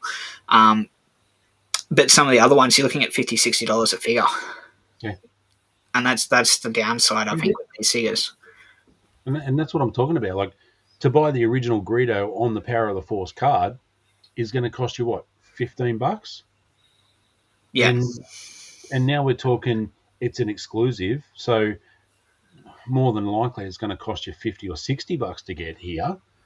And then what do? Oh, nostalgia. Buy the original, like Harris said. Sorry, Harris, I'm agreeing with you here. Buy the original, or buy the one that's 3 or 4 times the price. Yeah. So that's what David's sort of saying, is we're seeing the same figures over and over again, which is okay. What I'd like to see is some exclusive unknown characters, or not as well known characters, to boost current collectors' collections. So, I mean, in that context, I think you'd have to say, I think what the vintage collection has been doing is actually fantastic. So yes, you're not getting as many new figures, but you're getting a lot of reissued figures that were a lot harder to get for newer collectors than it was for older collectors who could go into a Kmart or a Target or a Big W or a Toys R Us or a World for Kids and pick it up off the shelf easily then. Yep. You're now nearly 10, 15 years on from those figures. That is an opportunity now, is to get those reissues out. Now you got this small, and I do call them elitist group, but you have this small elitist group of collectors who see this and go, oh, fuck this, Hasbro's not putting out anything new, I don't want to collect this line anymore, blah, blah, blah. It's that vocal minority, and we've seen it before with the sequels in particular, but it's coming into the toy line a lot more now, that are jumping up and down and don't realise the bigger picture with collecting, which is, I haven't been alive for 50 years to collect this stuff. My best chance of getting a lot of this stuff is to get reissues. That is my best chance, especially with some of the VC stuff that was near impossible to track down, especially when I was doing university and stuff where you couldn't afford to go out and buy $24 worth of figures at one time. This is what has to basically do it. But I think the main thing to say here is that these reissues do not hurt the originals. They don't plunge the prices contrary to popular belief. People will still want to go after those first edition figures. The reissues just help people complete a line. And that's the main thing you got to remember as well. But I think you've also got to look at what failed in the Star Wars lines. So when we were talking about Toys R Us, for example, those last 2 years before they turned off the VC collection, everyone tends to gloss that over as if it didn't happen. It happened. You got repacks, you got reissues, you got everything in massive waves. It sat on store shelves, did not move until it got marked down. That is where this line looks like it's heading once again, because there is too much stuff coming out, too much repacks. It's just stuffed. So, Ian, what are your thoughts on the whole subject? I don't give a shit. Yeah. Sorry, Harris isn't here, so I just wanted to be a host. I don't give a shit. Sorry, guys. My wife got me KFC nuggets. Oh, man. If you didn't bring enough to the rest of the team, you can fuck off. Yeah. I'm coming around to yours, so I've got my permit now. And he's frozen. Yeah, I don't know. I like some of them. Yes, there's a lot of repetitiveness. For me, again, if it was Chewbacca, I have to have everything. So, you know, But if it's people like me, and to your point, Simon, you know, people that are just sort of starting out, and you know, if we're the ones that are keeping this idea afloat, you know, Tubbsy, again, you said that, you know, on one hand you kind of didn't like it, but you would buy it anyway. So they're gonna sell. That's the thing. They know that's the thing. Yeah, I agree. So, you know, why would they stop? Really, they're selling. Exactly. The old what is it? Ben Mulder's. It's got a new hat. She's got a new hat. You know, it's exactly that. It's 100% spot on. Every Yeah, time, you know, when we were talking about the Boba Fett ones before, I was like, I was going to say that. Yeah, I mean, Forgot about it. and he's 100% spot on. Every time they do a new announcement, Ben Mulder comes up with, she's got a new hat. It's right. We're going to buy it anyway, just because it's got a fancy new card or a slightly different logo or glittery paint on it. It's just like, and I agree. You guys are correct that, yeah, for people who have missed out in the original one, like I said to you beforehand, my first introduction to Black Series figures was the R2D2, where I wasn't collecting at the time, and I turned around and zapped it at Target and went, fucking $35 for a Star Wars figure. You can jam that up your ass, and I didn't get it, and I still don't have it because it's worth $100 now. I don't have the original R2D2. I've got the re-releases, but I don't have the original one. And I think that's sort of where you can sort of put that whole argument that the reissue strike prices down. A lot of those originals are still going for a lot of money. You know, it's like the R2D2. You've now had a reissue in the 40th anniversary line for A New Hope. You also had it with basically the free pack of droids, and then you had it with the 40th anniversary for Empire Strikes Back. Obviously, it's got damage and stuff like that, but Martin hit on it, yeah. At the core, it's still the same figure. Exactly. And none of that's driven the prices down. And it's the same with the VCs. Like, look at the Royal Guards; they're basically sold out everywhere. You can't get them for hell or high water at the moment. And that's a figure that, you know, was very early on in the original vintage collection. It hasn't affected that price. It hasn't affected the price of the reissue now, except when you got the scalpers, you know, picking up for $25 and then trying to flip them for 60. But reissues have always been a part of the Star Wars line, but it's never been at the point where you're now getting those reissues as part of nostalgia sort of lines like the Power of the Force cards. It's never been at that point before, so we're going into like completely new territory. But yeah, it's a weird sort of subject because there's so many different feelings on it. So like Dean even says that where's the surprise? Hasbro did it with G.I. Joe in the 80s. Same figure, just new paint 4 different ways. And he's exactly right. I mean, I collect G.I. Joe as well. So, and to be honest, it's always been a Kenner and Hasbro thing. But you also have Harris. You also have like Legacy Collection from Glenn. Legacy Collection tried the obscure characters, and they sat on shelves. Now they're worth thousands or hundreds and thousands. And you're exactly right. You don't know what's going to sell. I don't know what's going to sell. I mean, with the Legacy Collection, sorry to cut you off, Simon. Sorry, I do apologise. He's right, because there's lots of figures in the Legacy range and Saga range for that matter that I look at them and go, who's that? And you know, and then they'll go, shit, really? They made a character on that, but he's worth a hell of a lot of money, or she's worth a hell of a lot of money. I think the two lines that really created new, that they not reproduce, but they actually produce new characters. Legacy and the 30th, right? And somewhat Saga Collection. And you know what? I got excited by that. Instead of repacks. Now, Harris. What? He's frozen on my end. He looks funny. It's like KFC. It's putting on weight as we go. Anyway, must have been those nuggets. But well, I haven't even eaten one yet. But neither have we.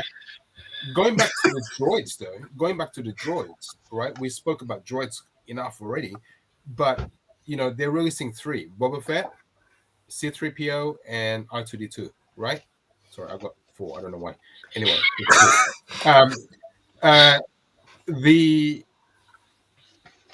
they've got a total of 10 figures from the droids. Now, are they going to finish the whole 10? For example, are they just going to release the 3? Yeah. Why would they leave the 7 out? If again, I think Tubbsy mentioned before that it's about creating new versions of the toys that people couldn't get, right? Especially if you think about droids, they're worth about what, $1,000, $2,000 each now. Yeah, Card. Easy, depending on the condition. Yeah, that's the interesting thing. Like droids is such. I will give credit to Hasbro here, because it's such a unique and obscure line to bring back into focus. Like if you spoke to a lot of Star Wars collectors now, how many of them would bring up droids? And you'd be surprised, next to no one would. It's the same with the holiday special, which I keep thinking about the Weird Al video where he's in that alley and White and Nerdy, and he's handing money over, and it's sort of like a drug deal, and he gives him a copy of the Star Wars holiday special. But it's a bit of a weird line, and I'll be quite honest. Like a lot of people will go, "Oh yeah, well Disney would never have done that." But I think if we're quite honest, Lucasfilm wouldn't have done it either. So it's such an obscure line to bring back to the mainstream, because it's not the first line you think of. You think more about the power of the Force, power of the Jedi, the canon lines, saga, all of that sort of thing. So it's a weird line, and it's been popular. It's sold out. So okay. So now they brought up again. Sorry, let me just finish my banter here. Like they've introduced 3 out of the 10 droids. Does that mean that next year or a couple of years they're going to bring out the Ewoks animated? Yeah. Probably. Yeah. How many?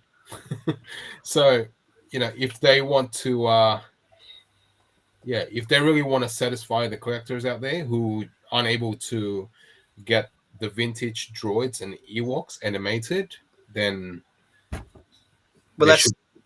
that's where I think you've got it sort of right, is where do they draw the line? Because obviously you have Star Wars Ewoks, you have Clone Wars where they haven't done a lot of figures in BC, you've got Bad Batch and Mandalorian, which we're going to get figures for, we all know that anyway, but you still have a lot of figures in Clone Wars that only exist in the Saga and Legacy lines that probably could use an update. But then you have stuff like Star Wars Resistance. Star Wars Rebels doesn't really have a presence in VC. It has a presence in the Black Series, but doesn't have a presence in the VC. You also have the Lego Star Wars, which I think would be perfect for someone to do something with, but I don't think you'll ever see Hasbro. However, if Hasbro actually produce the Rebels characters in the VC line, people will go crazy about them. Exactly, and that's where I think that's why this seems like such an obscure thing to bring out, because droids is not the first thing that comes to most people's minds. It's Rebels. Somebody actually mentioned 3 main figures will always sell. The rest of the line is the risk. Who is that? Sorry. Sorry, I got distracted with Tubbsy. Sorry, it was distracting me because Harris was like blank face. It was weirding me out. So on my video, I just refreshed it and it booted me out. Sorry, I apologise. Dean said that before. Yeah. But who determines who the 3 main figures are, right? Like, again, exactly. My judgment is a little bit clouded to everybody else's. I understand that, but that's what I mean. Like, if you want the three main characters from the Phantom Menace, it's it's Jar Jar, it's Senator Palpatine, and it's Anakin Skywalker. That whole movie, the whole prequel, because I'll never buy any of that. You're gonna buy Jar Jar. I'm gonna make sure of that. Chewie was in the prequels as well. Who? Chewie was in the prequels. Albeit there's no murder bears, but there's Chewie. One movie, but he was in the prequels. Yeah. But you know what? If they're going to bring droids back, I think it means that everything is out on the table. Yeah. So that's courage.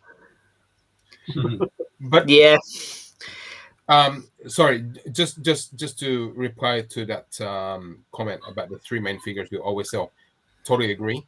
But if they bring out the other 7, or which is additionally the 7 that is unproduced by Kenner back then, right? Because it's a total of 17.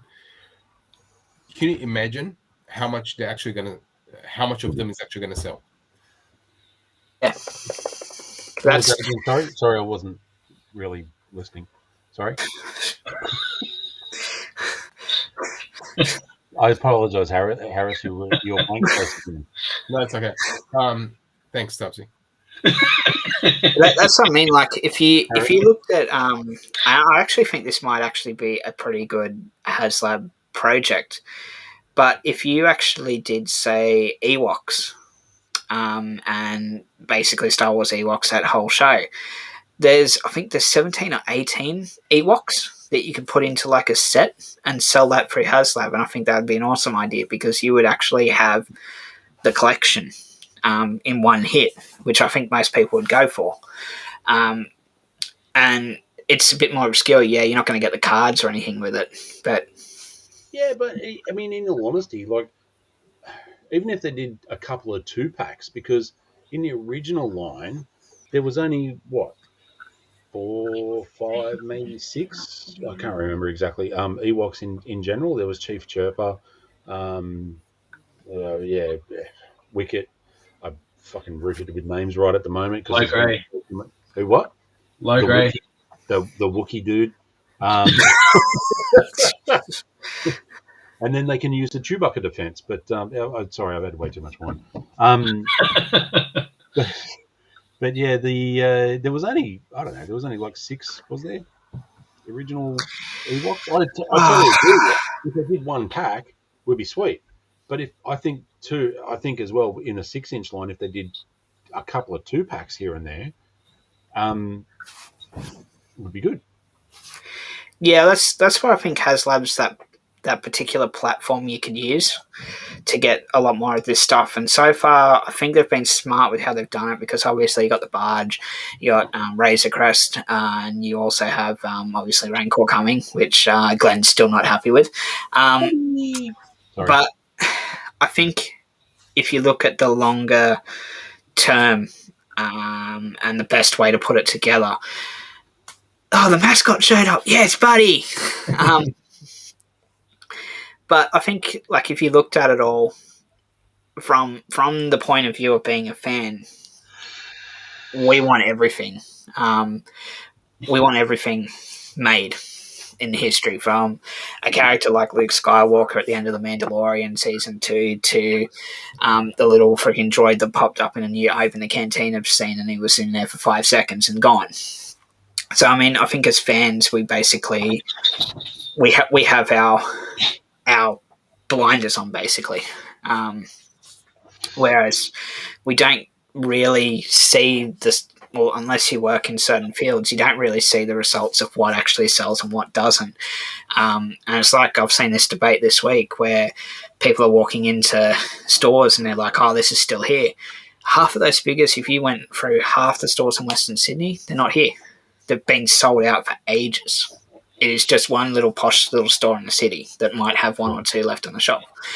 But who can attend stores? So is that why they're still there? Yeah, at the moment, yeah. But I mean, wait till Freedom Day. But I think, we've never had it as good as what we've got it now. And this goes back to the nostalgia theme, because when we talk about the golden age of collecting and stuff like that, that was the 90s and early thousands when you had a lot of these ranges and they were in the big stores. But now, if you want to go and buy something, there's a Zing in most suburbs, or there's a Zing within 10, 15 Ks in most places that will post your items out to you. There are online retailers like Bulletproof Villain that can get some of this stuff in. There's places like Mighty Heroes and all of that sort of thing. So the world has actually quite literally become a bigger toy store. And I sort of get the purist angle where they want to go in and they want to choose card backs that are perfect. But the reality is that card backs are never perfect. You will occasionally get like flat ones, but there will be other ones in the box that are damaged. That's just the name of the game. But how good is Zing at the moment too? Sorry to cut you off again, Simon. How good is Zing? I don't know about the rest of the country, but in Sydney at the moment, because we can't do shit, it's free delivery to your house. Yep. It's awesome. I mean, I can still do click and collect, which I've done a couple of times, and go up the shop and pick it up in between X amount of time or whatever it is. But click and collect, delivery to your house free of charge at the moment. It's awesome. Well, see, this is the interesting thing. So yesterday I went and sorted out my new phone from Optus, okay? And basically I went down to the branch because they had the item in stock, which when I got down there they didn't have it, despite the fact they told me they had it, which is a whole other story. But I spent nearly 45 minutes sorting out a phone contract that I quite literally only had to sign something for, versus Zing, where I quite literally walked up, rang the number, and the girl recognised me straight away, went inside, bought the stuff out, done. Yeah. And I've had that same experience at Big W in the last couple of weeks. I've had that same experience at Target. Target was an absolute shit fight because they lost half the order. And I've been getting stuff delivered. And when Big W had that 20% off thing and it was free shipping for Sydney, they still charged me bloody $10 shipping. So I've been fighting them left, right, and centre to get the freaking $10 back on shipping because they told me it was free. But Zing has made it so much easier. You and your food stamps. Don't know my feed stamps. It actually quite literally paid out my phone contract this week. And your food stamps. Okay, it works. It works. I can tell you what, I've got like just over $1,000 I got for Christmas saved up from that now. But like we've never had it as good as this. Sorry to interrupt, Simon. Talk about food stamps. Talk about food. Don't talk about food. I haven't eaten. I just had like 12 KFC. Yeah, thanks a lot, How buddy. good is it? So if you guys are watching, if you guys are feeling a bit peckish, KFC nuggets 24 for $10. You've got about 19 minutes to go. So David says free delivery might be great, but Australia Post is running absolutely crap at the moment. They put their prices and the service goes down. I have items arriving from overseas while items coming from interstate is taking a month to arrive. I have an item still sitting in for Australia and it's been there since last month and they won't give me an update. That's the same with every courier service. Try Toll. Fucking, I've been sorting something out with Toll for next week. And it turns out the 5 pallets they were meant to pick up in Melbourne have gone to Tasmania. So now they've got to come back to Melbourne and then come to Sydney. The weird thing is that there's a lot of businesses that are actually like quite literally fucking things up for themselves. So to give you an idea, I just ordered new work boots. And I thought, okay, it's going to come from George Street in the city again because that's where it came from last time. No, it came from the fucking Penrith store that I could have just gone in on Monday and picked up. Instead, they threw it on a Star Trek thing, charged me postage for it. So you've got businesses that are sort of compounding that whole fact by doing a lot of things that they didn't actually have to do because if they offered click and collect services, and a lot of them will do that as soon as they open their doors up anyway. Why they stop doing it now when it's still legal to do, I don't know. But they've actually driven a lot of things. And, you know, shipping at the moment, if you're in Queensland, go and fuck your Premier up because she is the Have you seen her? No. There's not enough wine in the world. She is the main reason that you are going through this stuff at the moment, because it is the inbound flights from overseas. It is the inbound shipping and stuff like that. While every other state is living in the real world, she lives in the Queensland world. And now they've got a mystery case, which good luck to them, because like I said to Mick the other day, there will be more than one of those cases in the community. But yeah, shipping's always been an issue, and it's not going to improve this year because you are now on the very slow slope to Christmas. So this is generally a quieter time of year with shipping. But yeah, now you're looking at Christmas level for the next 6 months. So if you've got Christmas orders you want to get from overseas, now's the time to get it. That's just the reality of the situation. So, guys, if you have any questions or anything that you want to ask us, feel free to ask us. We can get an answer, or you can get an opinion from the guys. Glenn says, but it's no fun getting figures delivered to your door. The Galactic Hunt is dead. Yes, I get that, but I also see it from, and I'm sure one of the other guys on here sees it from this point of view as well. What are you two doing? What? Yeah, like everyone loves a toy hunt. Everyone loves a toy hunt, but I'll be quite honest with you, even with New South Wales being in lockdown now, I can tell you right now, I'm basically going to work and going straight home. I'm not actually doing toy hunts or anything for a while now. Even when all the retail and shit opens up, it's not worth the extra hassle to do that, to find or have an outside chance of finding one of those things. The other thing to bear in mind as well is that you're going to see a lot more retailers putting stuff online only, because they don't have to worry about theft, they don't have to worry about damaged stock, they don't have to worry about counting it in the stores. That's just the reality of the situation, which is one of the last things we'll discuss tonight, because obviously Zing's just launched their new marketplace, and so has Woolworths, just to make things interesting. So we're going to cover that in a second. But look, I get where people want to go toy hunting. I totally get that. But yeah, I'll be quite honest with you. I think that's sort of dead now, because you're not going to get consistency of supply, unfortunately. Ian Harris, you got anything you want to chip in there? Yeah, I missed the toy hunt as well, but yeah. I don't know. See what the future brings. For me, yes, I definitely miss the toy hunt, guys. I miss Toys R Us, but on the topic of Toys R Us, apparently in the US, it's now they've been acquired. Somewhat the brand. No, it's Macy's. Yeah, so they did this about a year ago. They trialed this in a couple of sites, and then obviously COVID happened, and then they cancelled it. So Toys R Us in Australia is actually no longer under Hobby Warehouse either. That's been taken off the table now. So it looks like they're going to actually relaunch it here. But in the States, it'll be interesting to see how that works out, because Macy's is not what it once was. Yeah. But also I heard that JB Hi-Fi is now carrying TVCs. Yeah, JB, I've spoken to a few people now. They're expanding into it, but do not put your money on it for long term.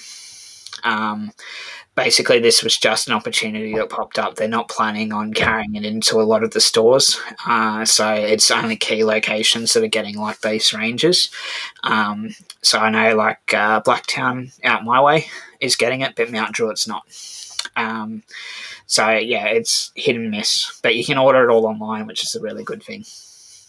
Yeah, and my local won't get it because Macquarie Centre's just down the road, and we're losing at Top Ride. We're losing our Big W as well. It's closing up.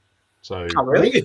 Yeah, it saw signs on it the other day. They're closing up and they won't be there anymore. But I've got to go to bloody Macquarie Centre now, which I hate going to. It's just absolute dog's breakfast, that shopping centre. Well, I'm not going to top right anytime soon. Wow. No, but I mean, you clown.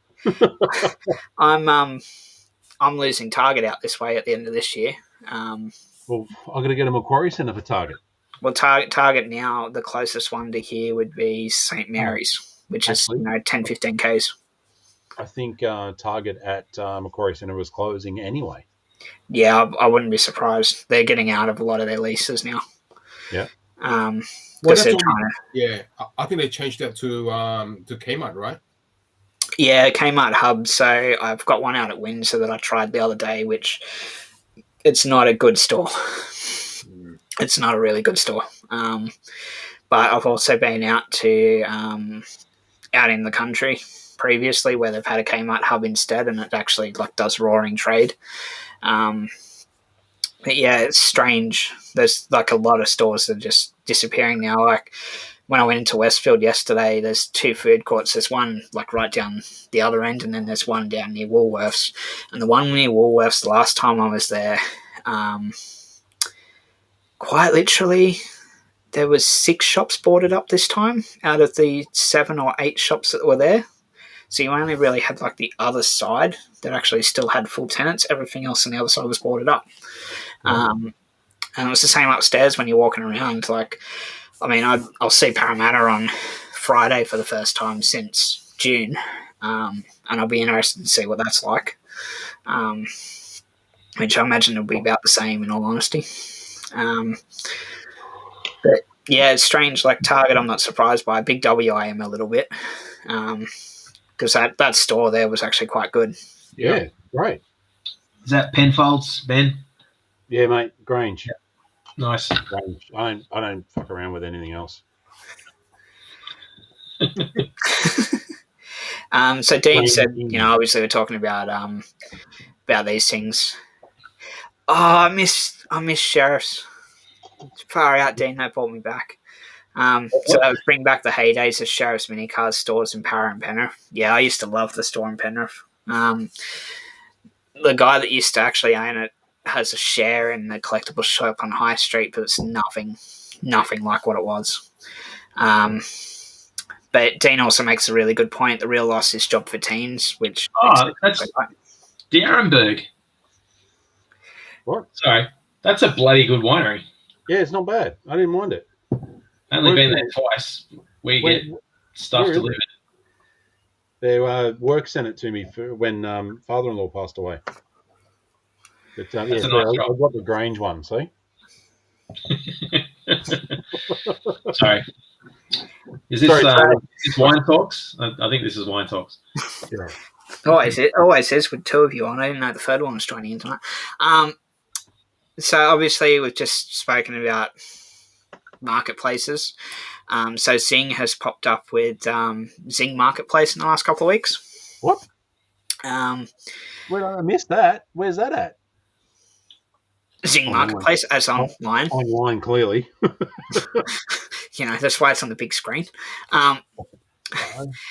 So it's a new thing they've set up, which it's a lot like Gumtree, I'll be quite honest with you. But it's basically on the collectibles side of things. So it's a bit of a weird thing because I've actually done a fair bit of digging around today. So if we actually look at Star Wars. So is this secondhand stuff from independent? This is from Zing has some items up. The rest of it is private sellers. Wow. So just to point this out, you see this one here. This is the Power of the Jedi action figure. Okay, so it's $100 on that one. Go a little bit further down, unless it's disappeared. It's $400. No, 75. No. What was the first one? I missed that. Yeah, it's a bit strange, and it doesn't look like Zing's really policing it, because then you have these 2 things here, which is fair enough because they are quite rare now. But these 2 are actually about to be released. Yeah, so 325 and 250. Yep. But they're limited run games, so they were like a limited run. But these 2 here, even though they say they're limited run, these are coming to Big W, EB Games, JB Hi-Fi, in the next couple of, not even the next couple of months, it's about a month away from release. And they're $200 on here for a PS4 version. Are they doing an Xbox version? Yeah. Oh, it's limited run. They do quite a bit. Yeah. But one of the things I noticed when I went through Zing is, where is it? How to buy. So you're buying used, so they try to make this pretty clear to you. So you read this and you're like, oh, okay, yeah, that's fine. You go into their FAQs though. Do you sell pop culture? Yes, we have some of our own product listed which you can buy now. If a product is not available to buy now, it has been listed by a private pop culture seller. So when you actually go to try and buy an item, it is exactly like Gumtree. You quite literally have to message the person. Right. So that was one of my big turnoffs. Now, I've been looking and I can't really see anything from Zing yet. But yeah, it's basically like a Gumtree ripoff. So Zing are obviously getting a commission from the eventual sale, right? From the seller. I don't think they are.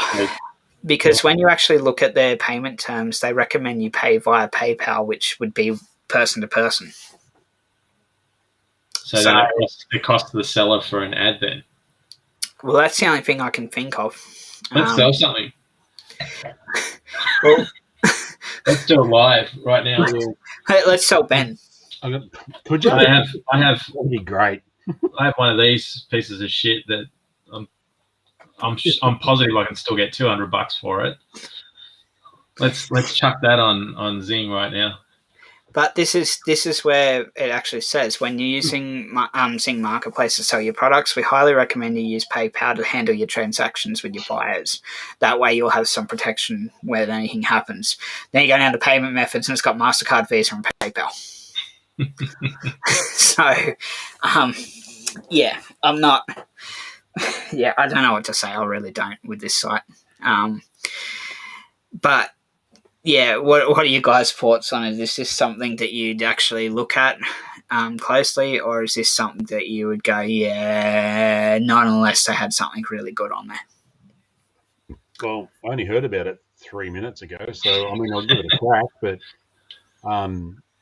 yeah, I'll give it a crack, but I don't know how we'll go with it. Yeah. Looks like shit, smells like shit, probably is shit. Next. Yeah, it's a really weird site. Looks like Harris. Smells like Harris. And yet Glenn thinks we'll get more for Harris than we will for you. I'm inclined to agree, actually. I fucking bet on it. Okay, so yeah. Another store. Okay, well, this is my response to Zing Marketplace. I don't know. Well, I just discovered it as you mentioned it, Simon. But another store that you guys might want to check out. I actually found a couple of really good prices. Is Cash Converters. Yeah. Yeah, I use good prices at Cash Converters. Some do. Yeah. It depends on how much, you know. Of course, there's postage involved and all that sort of stuff. If you're not within your state. Actually, yeah, I have found a couple of things on Cash Converters website, but yeah, like the Blacktown one is always good for Star Wars because a lot of the harder core collectors, when they move around or they sell stuff, they sell it in the Blacktown store for some reason. So I picked up a couple of things that, you know, worth $200, $300 on eBay for like $75. I check it quite a bit. I check Gumtree a little bit, not as much as what I used to. Facebook Marketplace, which again I'm not a huge fan of, but it is a handy tool now. But yeah, it's weird that Zing would launch that service. That was just weird. Speaking of weird. What have we done now? Woolworths announced their version of it as well. Yeah. So Woolworths announced this publicly today. It's been in trial for a couple of months, but this is Everyday Marketplace. So this is a little bit different. This is more like a private sort of thing. So you get stuff from like Big W, which is where a lot of this stuff will be from, but certain suppliers as well, which the one thing I did notice, which I was a little bit disappointed in, is then you go into the toy section. And this is one of the things I hate with a lot of websites like this. You can't buy any of these here, but you can buy them on the Big W site. What is it? So why would you have it on the site when you can't even sell it? Is that a Tickle Me Elmo? Yep. Nice. Yeah. I know you want one. But yeah, it's strange. Like some of this stuff is actually sold out. But yeah, it's a bit of a weird thing, but it's something to keep an eye on because I dare say Woolworths will expand this a lot more. But you also get rewards points on these purchases too through here. So, Jesus. So this is your everyday market partners. Hey Simon, somebody actually mentioned do you reckon Kmart will ever get more Star Wars stock in the coming years? I doubt it. That's an interesting one because I think I read that article when Kmart decided to drop to carry the mainstream toys, toy lines. I was actually quite devastated by that news because I used to buy a lot from Kmart and their prices were quite reasonable, right? They're probably the cheapest around, in fact. So I know a few people that work in West Farmers, both on the Target and the Kmart side. So what they're basically doing or have been doing for the last couple of years is basically phasing out the more expensive brand name lines and putting it under the Yanko brand. And that's been very intentional because the Yanko brand is not just a Kmart brand, it's actually a wholesale brand. So if you went into some department stores in the Malaysia, Indonesia, Vietnam, and you walked into certain levels, you'd actually see Anko next to Bose or next to Sony products because that's where they're positioning that brand in that marketplace. Downside is that generic toys cost a lot less and they can make you a lot more. So to give you an example, we talk about Lego. Lego basically costs an arm and a leg, but it is a key driver for Kmart still, and they can tinker with the margin a little bit because they buy it in a larger volume than anyone else. Downside is that you're starting to see those generic blocks come through because they can sell a generic block of 2,000 pieces for say $20, whereas the Lego version of it, which will only have 1,000 pieces, will be $40. And that's where the real thing is. You're now starting to see that a lot of the higher end sort of toy lines like your Hasbro, your Mattel, are sort of disappearing out of the aisles a little bit more now. But you're starting to see it flip back to basically Transformers. Power Rangers, they've tried it and it's failed, so they've gotten rid of it. But it'll always be those cheaper sort of lines. So where it comes to Star Wars, you're going to see like the lightsabers, you'll see the 5 points of articulation figures because they're cheap enough, and then you'll have what they call opportune buys. So that is basically when they can get a range in and it's cheap enough and they can flog it for it. The problem you got now is obviously Hasbro's raised prices. So where these price points were once upon a time manageable. And the big thing is when you walk through the main boys' toys lines at a Kmart, if you look closely, there is nothing over $60 in that line. It's in the next section, which is normally a remote-controlled car section, that you'll have the more expensive stuff. But that boys' toys line, there is never anything over about $60 now. And that just shows you where that market's gone. Because once upon a time, you'd have like the X-Wings, your AT-STs, your AT-ATs, you'd have all of that in that section. Now they're gone. And it's not because Hasbro isn't offering it, it's because it just doesn't fit their core strategy. Toy departments in particular have shrunk. They're not the money makers they once were. So a lot of people got burnt when the Star Wars lines got relaunched in 2015. and a lot of people went, yeah, we can't handle it anymore. And then you've seen a real change now. So you're starting to see electronic video games are getting larger departments, but the toy aisles are starting to shrink, and you're starting to lose more lines. Like I know Penner, for example, they've got like a promo line that they used to have just toys on one side. That's all video games now. And you get into, I think it's like 7 aisles. Kmart's canned video games altogether, and their DVDs have shrunk something chronic. Well, I think the main thing to sort of say is with your toys in particular, they're not your main money spinners for Kmart anymore. Kmart, it is basically your homewares.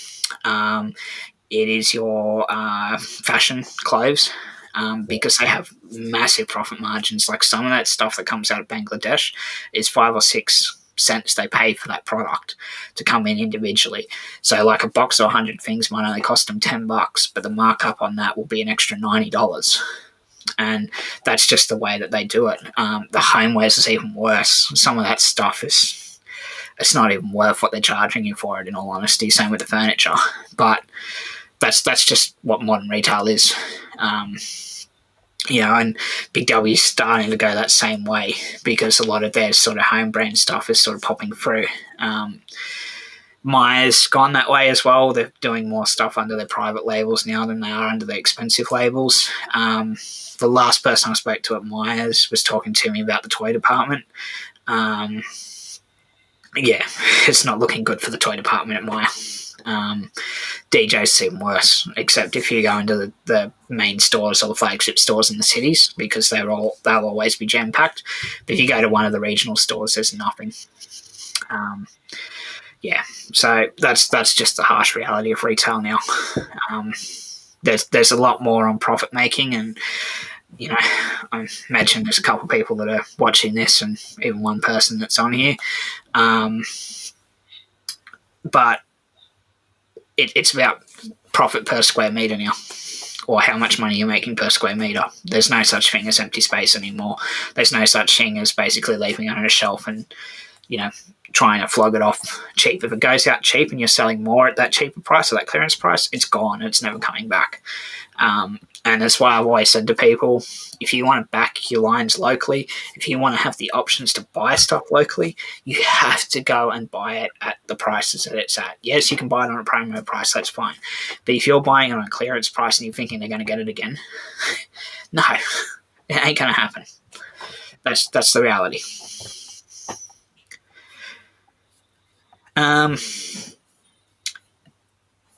Any of you guys got thoughts on that while I check a few comments? No, I think you've covered pretty much all of it. I can't comment. There's some stuff there that I was deliberately not going to say, but I flipped out. I totally agree. Like, in all honesty, I mean, it's not toys. All right, I buy paint for model making and stuff like that. I buy that online. And drinking. Sorry? And sniffing. Oh, sorry. Yeah. Like I buy the paints that I use for model making, I buy them online. If I'm working in Newcastle, which hasn't been the case for the last 3 or 4 months or whatever it is, because of COVID and stuff and lockdowns, if I'm working in Newcastle, I'll go to the hobby store and I'll buy the paints that I want from the store. There's a store that has it at Condell Park, which is near. It's probably about 16 k's from me, but it's just such a pain in the ass to get to, and I can't be bothered going. I'd rather go to Newcastle. It's like a 2-hour drive. It's just easier to get to. But there was talk about it recently because everyone's been buying online from the supplier and not supporting the local hobby shops. It's the same price. Mm.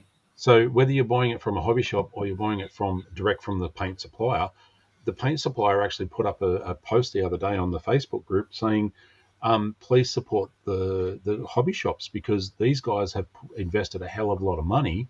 And, without those guys spending thousands and thousands of dollars to increase their stock levels, when I'm paying, $100 for a couple of bottles of paint, it doesn't cut it compared to the couple of $1,000 that hobby shops are doing. So a lot of people in the last sort of 12 months have been just buying it direct, and it's been annoying the hobby shops, which has killed the hobby shops. There's no good hobby shops in Sydney except for Hobbyco, which is okay. Well, that's the point you sort of raise, is that, and this is what I've said for a long time, you can get it cheaper from overseas, yes. You can get it a little bit faster from overseas at times, yes. You can buy it off Amazon, you can buy it off eBay, you can buy it off Sing, you can buy it off this, you can buy it off that. But it's those smaller companies, and Ben and I both know someone that is getting out of that business now because the customer demand is not there. And I've spoken to a lot of other people in the last sort of probably 3 or 4 months, including one who's a major importer of stuff into Australia, where basically his orders are dried up because people are buying it from overseas. Yeah. And he now doesn't have any choice but to shut his doors because he can't afford to keep operating. He's been operating at a loss for 2 months. The government payments have helped keep him going for those 2 months. They're not going to get him through Christmas, though. So he now has to think, well, hang on, can I keep going? Or do I need to now pull the plug? Yeah. Which I think we should really talk about, on a positive side. Given that we have a roadmap of opening soon, what would you guys be doing? I want to hear from the audience. What would you guys be, what would be the first store that you guys will be visiting to support the local businesses? The hairdresser. Top Ride. I don't know the hairdresser, clearly, but I'll be going straight to the pub at Top Ride for a schooner and a steak. Mate, I'm only 5 minutes away from you, buddy. So yep, mate, I've been tonguing to go to the pub for the last few months. Yeah. I think let's be honest here. You can get takeaway. You can do it. All I want is a dirty, great big steak with some chips and some gravy, and I want to eat it with a schooner at a pub. I don't want to get takeaway because it's not the same. I just want to go straight to the pub, order a skewy, and get a steak. Yeah, this is like for me, obviously it's the hairdresser because it'd be nice to have like a proper haircut done. No, I'll never do that. I took off like a massive chunk at the back here, actually, because I was watching what I was doing. I'd never do that. What? I mean, yeah, I shave my head, but half of it's already gone naturally for me. So I'm tidying up the rest that isn't.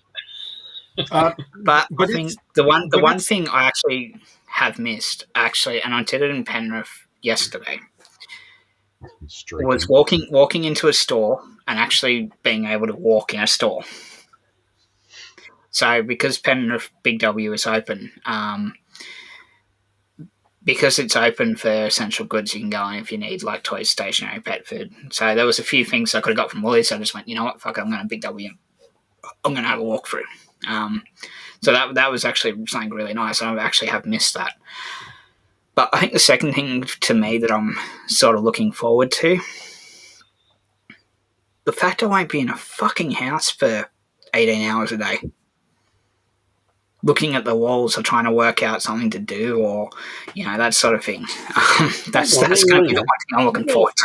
You've been complaining for how many months? Every time we've been doing this, I'm sick of this. I want to get out. I want to do whatever. And now it's like, I'm busy. I'm at work. I've got to go and see people. Jesus. Yeah, I was last week. Fuck me, last week was a shit fight.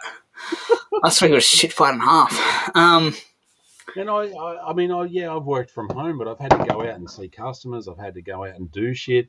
Yeah, I've been able to work from home for the last, few months, but that's only been sort of, 1 or 2 days a week here and there. I'm not able to go regional. I'm not able to go north or south or whatever like I normally do.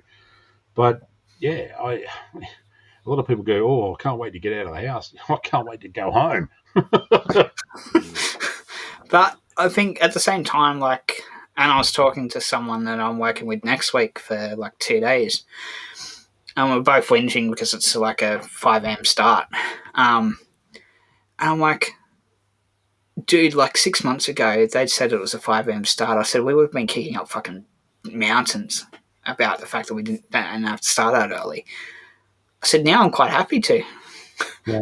Because I can just get out. I can do shit. I can actually build muscle again, which I haven't been able to do much of at home.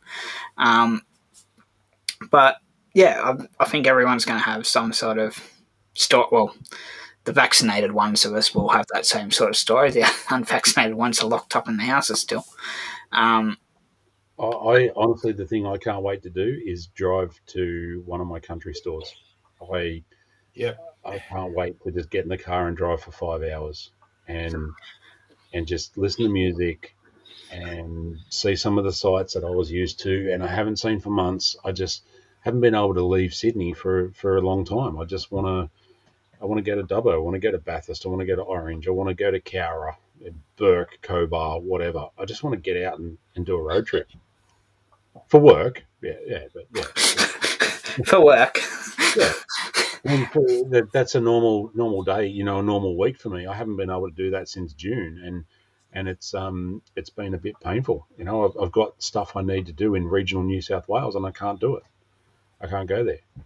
Yeah, I'm in the same boat. Like, I normally, now I'd sort of be towards the end of it, but next week I'm doing a store setup. I don't know how I'm going to get through that because I don't have the muscles to fucking do that anymore. Whereas the other week, like, quite literally, it was like, yeah, you can do it.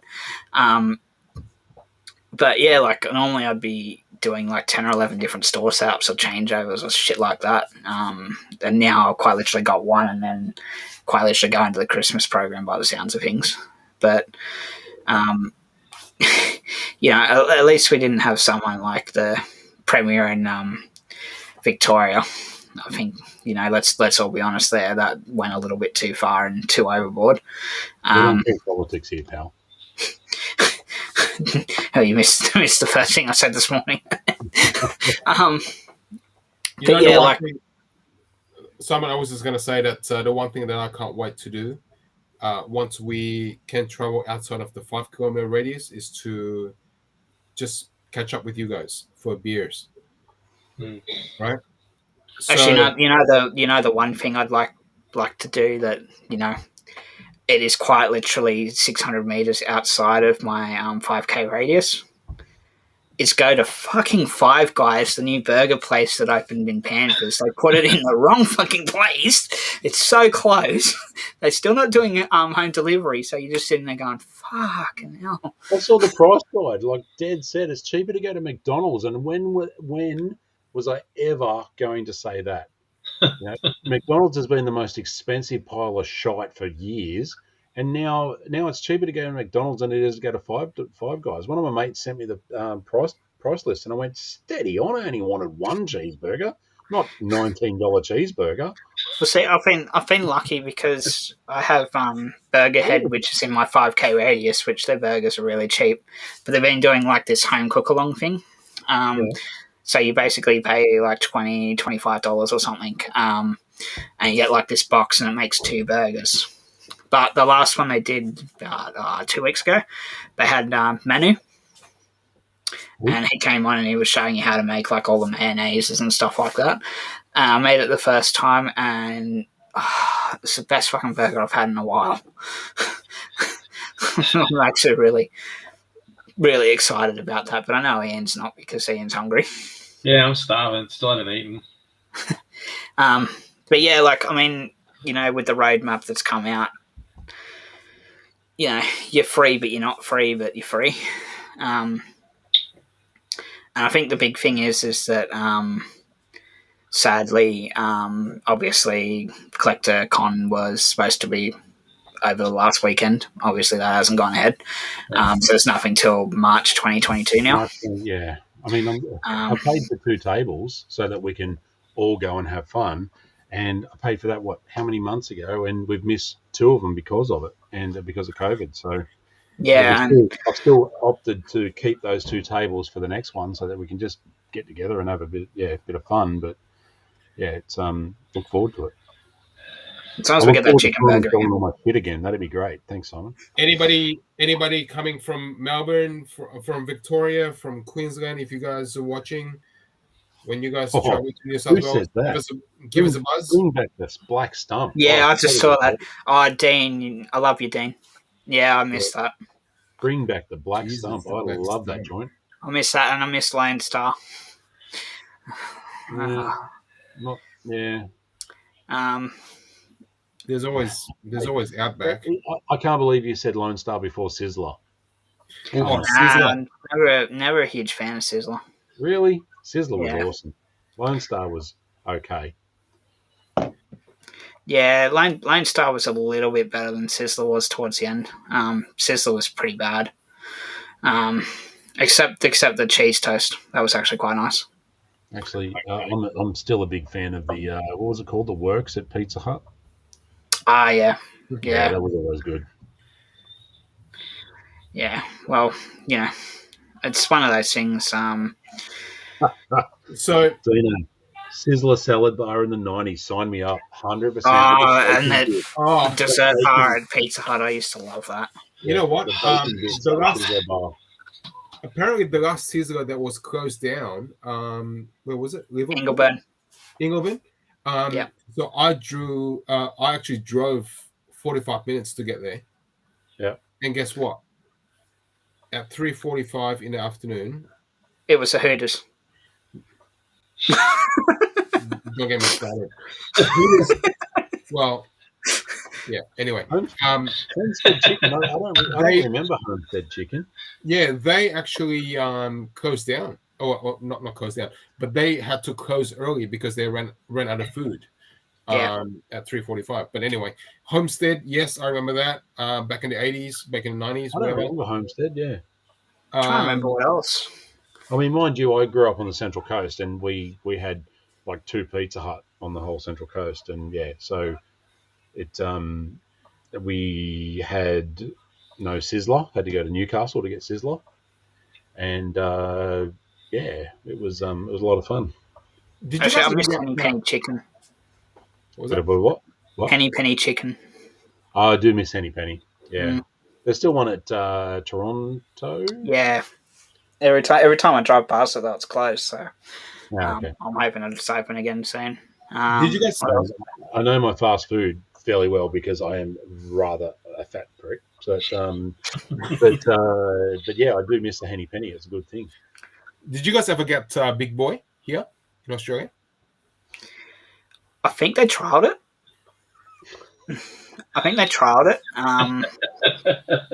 That was a big moi demonstration.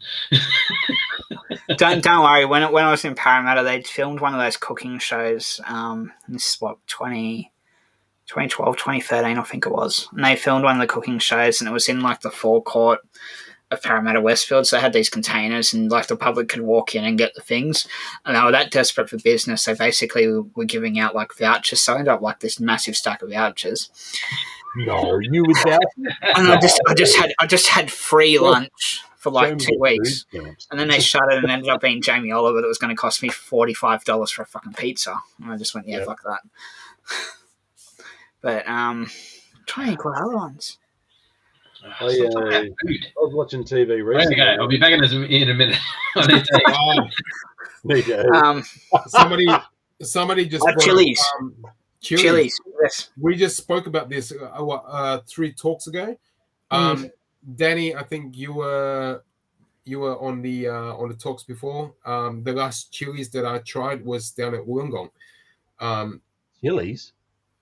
Yeah. Yeah. Wow. I haven't forgot all about them. Yeah. Yeah. And they still exist in the US. Every time I go to the US, I have to visit Chili's. Yeah. Is Ronnie still around, Dean? I didn't realise I was still. Actually, yeah, they are. I remember seeing something the other day. I don't remember Ronnie's. No, it's actually really good pizza. My Do you guys realize that I grew up on the Central Coast, so we didn't have a massive selection. And my favourite one was Ken's Pie Shop. That was awesome. Ken's Pie Shop, and then he opened up Pie in the Sky, which was at Erina, and that was the best pies on the planet. And actually, there was this place out at Penrith called See Tucker and Eat It. It was like this really dingy bar in the middle of nowhere. And yeah, you go in there and they'd make like the grill hadn't been cleaned in so long, so you get like this juicy burger and the sauce and everything would be running down your arms and the cold beer on a fucking Friday night or a Saturday. It was fucking brilliant. I went past them recently, and obviously the health inspector's been there because the thing was like nearly painted and cleaned, and I went But yeah, it's funny when you talk about nostalgia, how much stuff you've forgotten about, and it's just like a conversation that comes back up. Actually, one of the other things I do want to do is I want to catch up with Christian Lando and his wife again, and go to there's a couple of Japanese restaurants we go to in the city. I've actually really missed that in the last 2 years. Very, very, very good nights they were. Yeah, I do miss both Christian and his wife to come down, and yeah, we had some great nights, and so a lot of what was it? Wasabi Wagyu. Yeah, wasabi beef. That was the best. Wasabi beef was mint. I remember first time Ben came along and was sitting there, and he's just watching me put all this wasabi beef on the fucking thing. He's like, "What the fuck are you doing, you cunt? Are you going to eat anything else?" I'm like, "No." Say language, steady on, Jesus. What are you calling? And I'm like, "No, I'm just going to go fucking nuts. I'm eating it all." Sometimes I don't drink any of that blueberry friggin' wine and shit. Shabu or shabu shabu or whatever it was. It looked alright, but I didn't eat any. I couldn't pronounce it.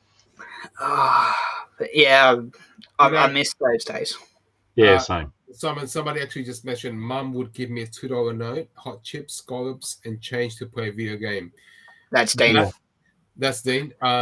You know what? That kind of took me back to the 80s, right? When sausage roll, like at school, was only like 70 cents.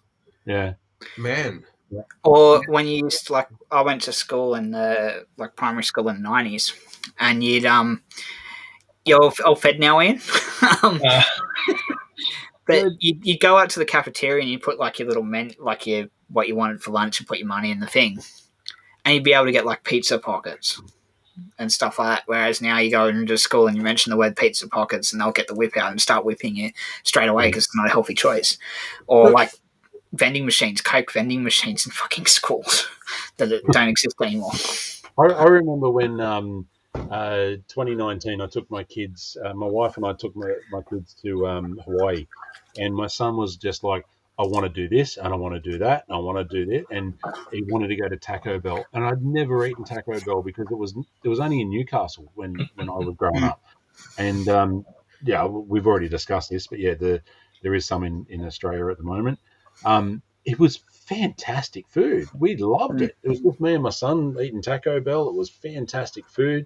And then he goes, I want to try, it was a Cool Whip or whatever it was, the cheese in a can. And he's like, yeah, I want to try this shit. And he's got it, and he's like, it's wild.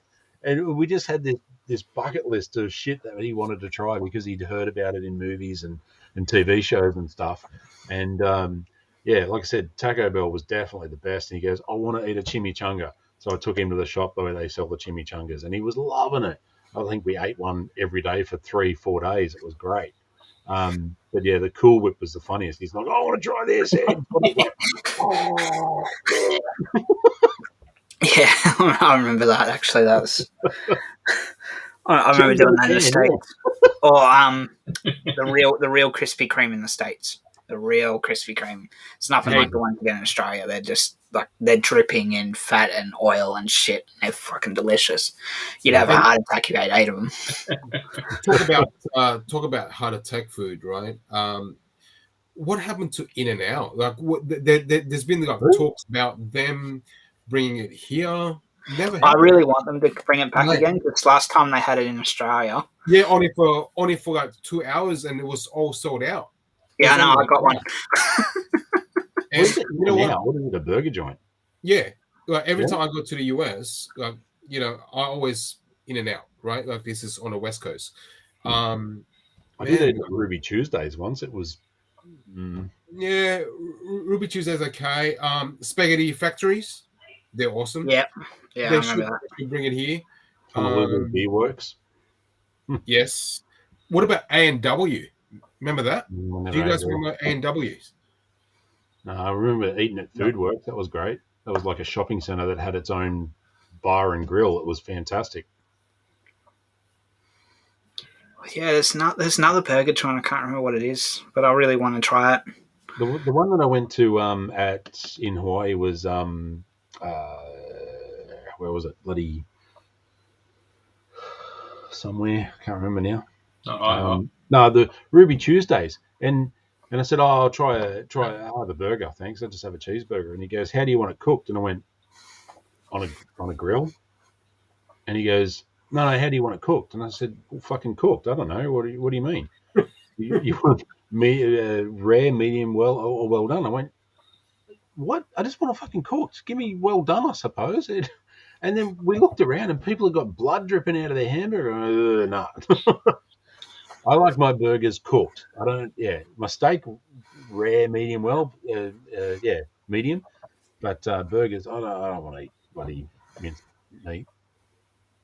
So Dean just wants a suitcase of White Castle burgers. Mm. Yeah, I wasn't a huge fan. I take that back. I wasn't a huge fan of them in the States, but I had one a couple of years ago and it was fucking nice. Trying to think, there's been so many different variations of restaurants and stuff that have come out. Can I get home delivery still or what? 10 o'clock. Yeah, I know. I'm looking at Uber Eats. One said that his mum used to buy one bottle of Coke every Friday night, and he remembers the caffeine rush. Yep. Yeah. Well, see, I still remember like a Friday night you would order like 2 pizzas, you'd have beers or Cokes or something like that, and you'd be playing on the fucking PlayStation. And that was your weekend. I remember growing up, we had the Soda Streams, the old glass bottles, and we'd like and make it all, and then we'd tip half of it out and like triple dose the Coca-Cola because we weren't allowed Coca-Cola when we were kids, and the normal Coke. But we'd have the cola drink in the Soda Stream, and we'd triple syrup it, and then we'd be going, yeah! This shit's awesome. You know what I find really interesting is that over the past half an hour, we've been talking about food. Or action figures. And you know what? We've had more comments. Yeah. So thanks to you guys. Really, this is and I don't even know how we got onto this subject in the first game. I said to you before, just before we went live, I said that I'm tired. I had to have a nap because I can't remember the last day that I slept, and we're talking weeks. And yeah, I haven't eaten, and now we're just talking about food. I'm out of wine. I'm starving. It's four horsemen of the apocalypse time for Ian. When I remember one time I was in Vegas. It was a huge night. It was like 2 a.m. and I was so hungry. They had McDonald's. The only choice was McDonald's. There was a queue, right? 50 nuggets for $10.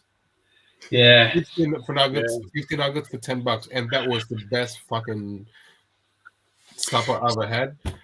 See, the best thing I ever had was I was in the city for a work function, and we went to Gordon Ramsay had some sort of restaurant or something on the harbour side, so we went there. But obviously, you're not getting like big things. Then we went drinking, and we got absolutely hammered. And I remember walking around at 2 a.m. in the morning going, I'm fucking hungry. I'm hungry. And I found this little kebab place. Oh, kebabs. Fuck me, it's the best kebab I ever had. Now, this is back before you had iPhones. I still can't find that place today. I've spent hours walking through there and I can't find this fucking place. But it was the best thing that I've ever eaten. Probably closed down because of salmonella poisoning or something. But that means that it was awesome. I mean, it didn't matter much to me anyway. I was throwing up the next day. I remember the UFO kebabs in Melbourne. Yeah, it's strange when you think back now about like all of those stories and stuff like that. And like Macca's now you get, like the Wagyu special or whatever it is back, and Monopoly's back as well. I'd kill for a McRib again. I'd honestly kill for a McRib again. They went McRib. They just got smaller every year. They poo. Until you go to the States, and the McRib's like twice the size of the ones we get here. The one that I loved was the Beef Meister. It was like a 4 quarter pounders on the one burger, and it was just like it was a pounder burger. It was fucking massive, and it was heart attack in a box. That one and the El Maco. I always loved the El Maco. Yeah, El Maco was good. Yeah. Actually, I had a pounder burger in Vegas. I'll have to check. I can't remember the name of the place. But it was a pound of meat. Well, I hoped it was meat. Alleged. In Vegas, it came with large fries. That wasn't an option. I got onion rings as well as an option, and non-negotiable. There was no Coke. There was no whatever. It came with a Corona, and it was awesome. It was ahead of its time. Oh yeah. I'm going to tell you 2 stories right now. I apologize for taking up a bit of time. I'm going to tell you 2 stories about food and my work. Right, so I'm going to tell you where I work, but we were supposed to go to a reps conference, right, a sales reps conference on the Gold Coast, and we're flying out of Newcastle airport, and the plane was delayed by 6 hours roughly. Anyway, we'd already been drinking at the bar, and there was about 8 of us, and it was 8 of us, yeah. And anyway, we said the plane was delayed, and they said to us, we're going to give you everyone $10 worth of food vouchers so you can get some food while you're here and waiting. Okay, cool. So all 8 of us collected the food vouchers, and we went to Hungry Jack's in the shopping centre, in the airport, and we got $80 worth of onion rings. Oh my Lord.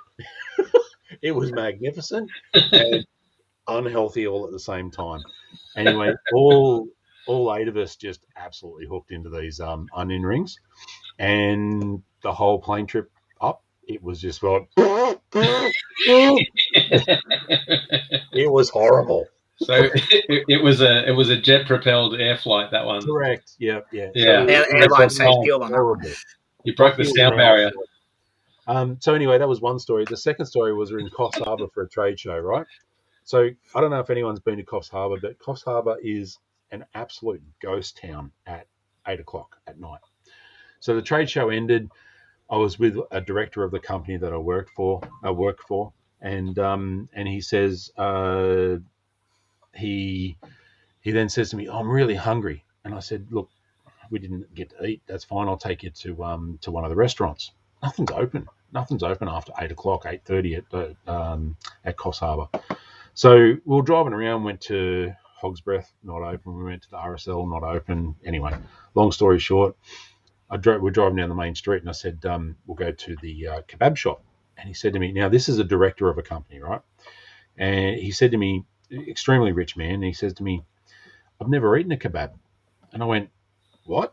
You've never eaten a kebab at 2 o'clock in the morning when you're pissed as a newt?" And he goes, "No, I've never eaten a kebab." Okay, you're in for a delicacy here. So we walk into the kebab shop. I'm there going, "I'll have one of this, one of that. Gimme. And then he says, "I'll have the meat, and I'll have some onions and some olives, and that'll do." I'm like, "You sure you don't want tabbouleh, some hummus, whatever?" And he's like, No. Garlic sauce, whatever. I don't care. He's like, no. Anyway, he's that hungry. He's just hooking in as I'm driving back to the hotel. And after his third bite, I said to him, "So, John, what do you reckon? What do you think of the kebab?" And he said, "I think if you ever make me fucking eat this shit again, I'll sack you." Wow. Yeah. Anyway. No, it's like last time Christian was up, I think we did like the Japanese Korean cook along thing. And then, the night after we went out and did something, and I still can't remember how I got home. But all I know is I woke up the next morning and I had a beer bottle in my bag and quite literally had kebab wrappers lying on the floor. And I'm like, okay, that was, yeah. But it's quite literally like after lockdown, it's like I don't even know where I'm going to start my food journey now. It's quite literally like next week I'm working in Liverpool, so I'm going to sort of look around there for a little bit and see if there's anything around there. But I have a feeling it's going to end up being like 3 different restaurants in a night, just buying like one thing from each and just having a smorgasbord somewhere. But yeah, I think if I've learned anything, it's like you're going to treasure your freedom once we get out of this, and you're going to want to try new things, and you're not going to want to go and do anything. And I swear, I'm like, when we get to December, like I'm going to be absolutely fucking fatter than a tank. Let me just shift a little bit here. If I get any fatter, I'm going to have a stroke. So I'm just trying to chill. Try to shift this back to action figures a little bit. Oh, yeah, sorry. That's what we're here for. So I actually went to my mom's place the other day, and I went through her storage, and I found early bird, Ian. Yeah, sorry. I can see the comment again. I don't know who wrote it. Dean said to show us your favourite figure in arm's reach. There you go. My arm's not that long. Early bird Chewy, first batch of Chewy early bird mail away. That's all I can reach. Sorry, I can't get the camera right, but yeah. There you go. Quite loose. I can't quite reach the Batman. Oh, crap, and I'll drop the bowcaster. Oh, hang on. I'll see if I can. All right, here's within my Right, that's my Jurassic Park collection. That's my Velociraptor that has John Arnold's arm in his mouth. And then John Arnold's on the shelf underneath. So that's probably the closest to me at the moment. Yeah, so mine is the Hulk Select, the newer Select Hulk is just massive and heavy and what the Hulk should be, just fucking brutal. And he's holding an American flag. And Harris went all out and got a box. Well, it is within umreach, so. Of course, you've got a Chewbacca with a shopping cart.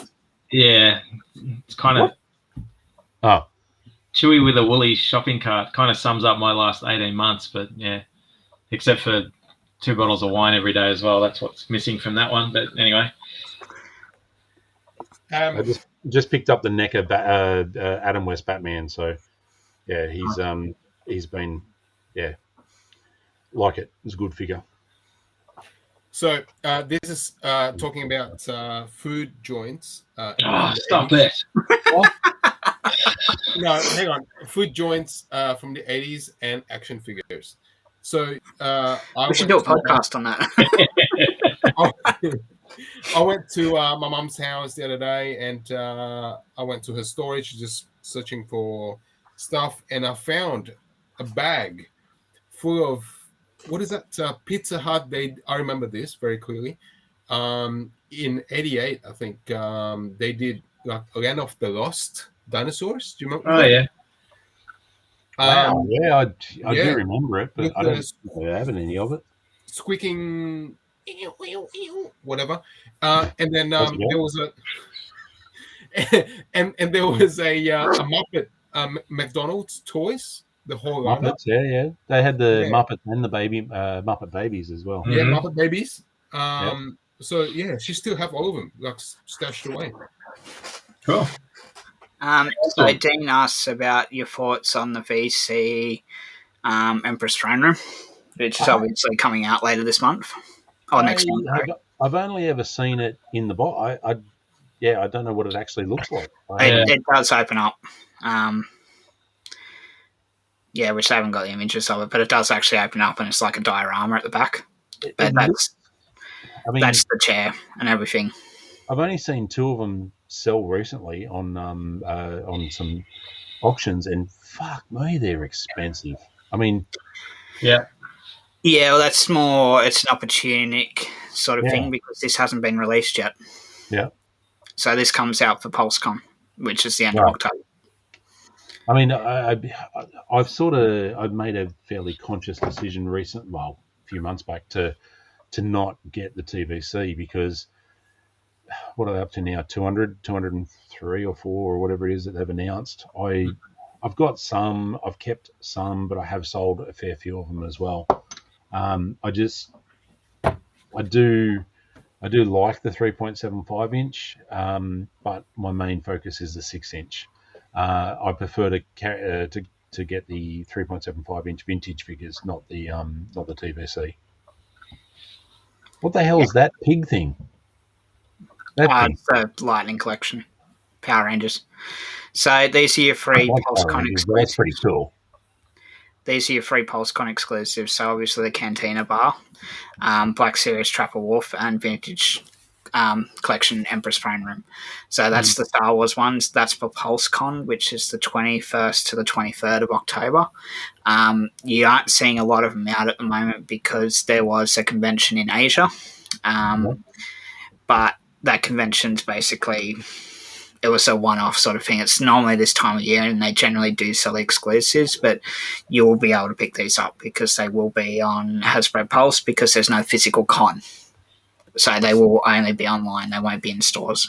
There are a few rumours about Trapper Wolf. I will say that, but there's nothing definite yet. So I'm not going to say any more than that. Oh, yeah. I'll get that. Just if you could go up a little bit for me, please, a little bit more. So that Venom? Why have they got Johnny Knoxville MODOK? They're the exclusives. Yeah. Yep, they're World Domination Tour. Most of these. So these 2 are PulseCon exclusives. These 3 are PulseCon. Which Venom is that? It's the newer one they're doing. It's just a repaint. Yeah, it looks actually a lot better than the last one that they released. G.I. Joe's an exclusive. Sorry, I just only clicked that. So these are all PulseCon exclusives for the most part. The only other ones that are on here is basically the Star Wars. Is that Logan and Charles Xavier? Is that a repack? No, it's the same one that you already had released. Right. Okay. Yeah. So if you ever want to see exclusives, this is Hasbro. Generally, you won't see them outside of these pages. This one you'll see in retailers. The convention exclusives, they occasionally partner with Forbidden Planet for the UK, and they do the foreign market. And Robot Kingdom, obviously, which apparently they're not doing all the exclusives this time, which wouldn't surprise me. Best thing I can say is just keep an eye out. So this is PulseCon. So this is when you'll basically see it, and they will go up for order on Hasbro Pulse. Generally on the 23rd, it's the members only exclusive, and then there's a assortment set aside for people after that. You'll need to have a US address though. But this is the next big event that you'll see announcements for Hasbro anyway. When are they going to release I just looked at Ghostbusters logo. When are they going to release that bloody Afterlife movie? Next year. Oh, is it? Oh, I thought it was this year. I think it's next year, not 100%. Well, what about, where's bloody Maverick, Top Gun? That was supposed to be released months ago. That's next year. Fuck, again, really? Jesus. Yeah, they had to reshoot a bit of it because of political. Tom Cruise is a douche. Sorry? Yeah. No, there's some political things that were going on. Yeah, so the other thing to do is if you are looking for particular things is always come and have a look at Hasbro Pulse. Getting it home can be a little bit of a hassle, but sometimes you'll find some of the rarer stuff will pop back up. I need that Fat Thor. Mm-hmm. That'd be nice. Well, you can get that anyway. That's the Infinity one. that's in JB Hi-Fi on that. Yeah. But yeah, sometimes some of the rarer lines will pop up on here as well. And occasionally they'll have Hasbro Pulse exclusives, which locally it's a Zing exclusive. So this is all you multi-packs generally, which as far as I know, that's not coming down under. If you go up again, sorry, as I know a lot of people in the Marvel Legends line go up a bit more. We're spitting chips about the fact that the multi-pack Cannonball has now got legs, whereas the single pack only had the flame. So, yeah, there was a bit of uproar about the multi-pack having the legs for Cannonball. Yeah, it's the same with anything though. But these are your 50th anniversary figures. So these three. This is the other Ninja one, which is just a repaint of the fucking red one. Hey Simon, sorry to interrupt. I actually got a question for Tubbsy because you collect 6 series, 6 inch. Sorry. Would you get the Trapper Wolf figure? I would get one, yeah, but it's an exclusive, so I'm going to just have to roll the dice and see if I can get it. But I would get one for sure. In all honesty, though, I can't remember what pack it is, but you can get a Happy Hogan in the Marvel Legends. It's the twin pack with Iron Man. Is it? Okay. Has that been released yet? Yeah. Pop Culture's got it for $109, I think. Jesus Jones, it's a twin pack, $50-something odd a figure. It's one of the larger Iron Man. I'll see what I'm finding on here. I'd like to get a Happy Hogan figure as well, so that if you really wanted to, you could take the helmet off Paz Vizsla and put Happy's head on it. Eat with food stamps. There's some dickhead that we both know that swears by it. It's a way to save money for figures. Yeah, true. Yeah, exactly. Hey, hang on, just go back up again. I've ordered the zombie cap, right? I for the life of me could not remember. I 1,000% ordered it from somebody, and then could not find where I've ordered the bastard from. So I had to order a second one just on the off chance. I actually think it's one of the better looking figures. That's Obadiah Stane. So it's got to be pretty close now. I ordered Zombie Cap and Zombie Hunter Spidey. But I just didn't want to miss out on the Zombie Cap.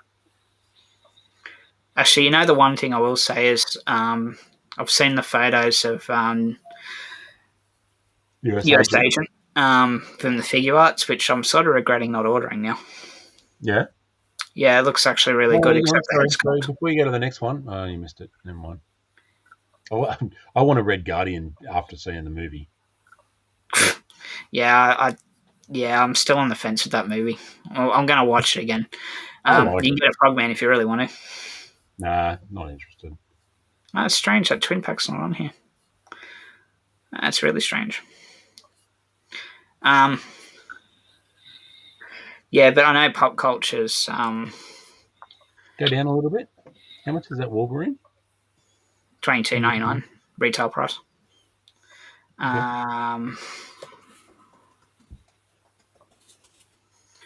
Look. It's expensive. Hang on. This is going to have 260 results here, right? Price. So that's all the things. By the way, if you haven't got the Deadpool head, get the Deadpool head. Hang on, I need the War Machine Punisher helmet. Well, you missed out. That was on like a really cheap price. I think Sing's still got it actually. No, it was just War Machine, not the Punisher one. There you go. $118. Okay, 99. Yeah, Pop Culture's got some really good shit, like really good prices, and then they've got some really shitty prices as well. So, you should have picked it up when it was 20% off or whatever it was. Yeah.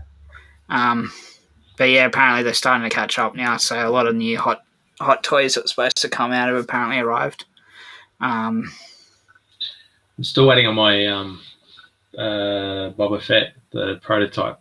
Yeah, same with Pop Culture. I thought about that the other day. I looked to go and wonder what's happening with that. Yeah. Oh, have a quick look. Okay. Oh, it's only 38 results. That's right. I can live with that. It's Funko. That's Science Studio. Science Studio. It's random crap. That's the vintage one. It's a good price. 3-pack carbonized. No, it's not even on here. So I'd say it's probably in transit like everything else. Who said I'd end up whacking that Deadpool head? No, you don't, Glenn. It's actually quite funny.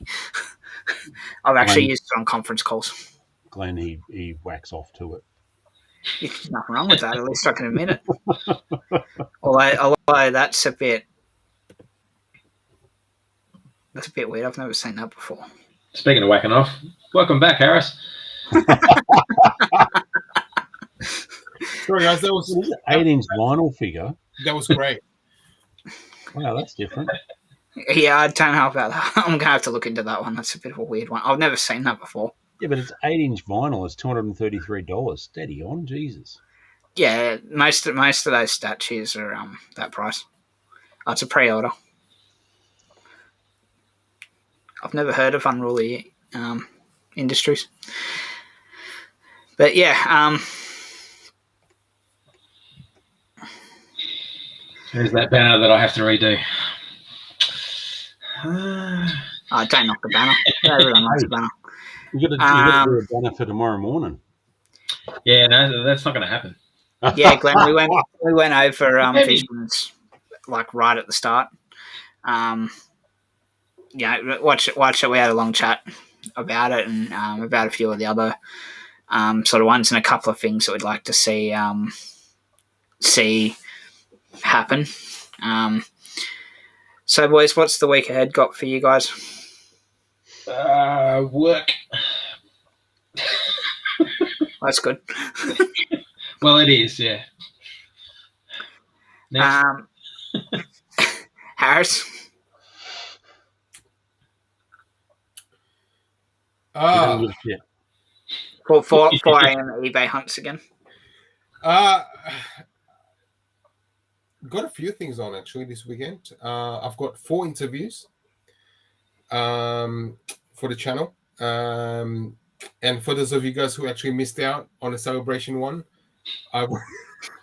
of the Star Wars Vault Unleashed. Look, let's give him credit. He's got through quite a fair bit of the show without saying anything. So let's give him some credit. In actual fact, I was the one that brought the subject up this time.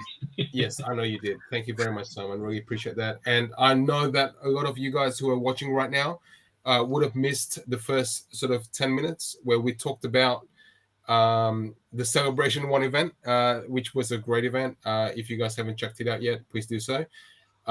Thanks, Simon, for attending that. And can I jump in? Because I was there in spirit.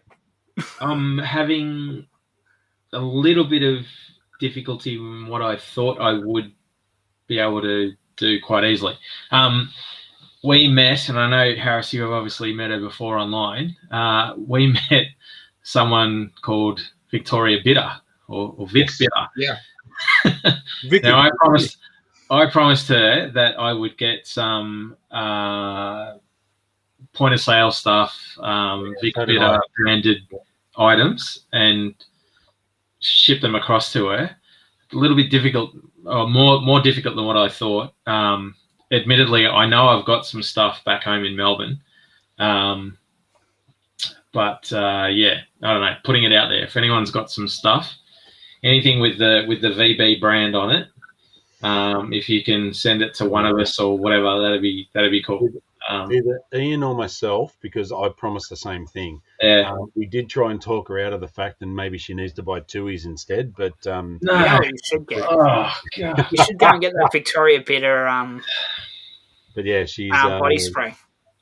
What? What? The VB body spray from Chemist That's Warehouse. right. They did actually release the perfume, didn't they? Yeah. Ian, yeah. I'll go and get that. That's all right. I'll do that. Okay. Yeah.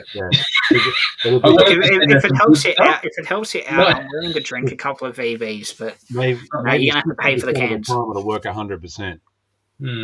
Yeah. Nah. Shitting in a can was not what I was planning on sending her, but anyway. Actually, it doesn't smell that bad. Like someone sprayed it when I was in there ages ago, and I'm like, oh, that actually isn't too bad. Hang on. Compared to the Mandalorian one. Glenn has just said that to his new, damn, I miss New South Wales. Oh, mate, it is God's nectar. Yeah. And actually, you know what? I've really fallen in love with, apart from craft beer, is what's it called? Pabst Blue Ribbon. It's basically the American version of To Is New. I love it. It's such good shit. If you guys, honestly, if you guys into IPAs, Yep. Sierra Nevada, full stop. Sierra Nevada's beautiful. It's Actually, the best. one I got on recently, I really like IPAs, but I have fallen in love with hazy IPAs. And Hazy Alta is good. Hazy IPA is magnificent. All right. Next episode is pairing vintage with IPAs, Right. and then we also need to do a wine pairing. I don't know, episode with some line of figures with some decent wine. Actually, Glenn, just let you know, I haven't had Reshes for a long time, but they've just released KB in cans. It's not in cans though; it's in bottles. KB beer again. It's on the list. I need to get a carton of KB. Wish it was in the cans or the hand grenades. That'd be great. But yeah. Tugsy, have you had Sierra Nevada double strength? Yes, I have only once or twice. Very nice, Mate, it's the best IPAs. It's the best beer in the world. Anyway, Nathan, you missed the conversation on Visions. It's like the first half an hour.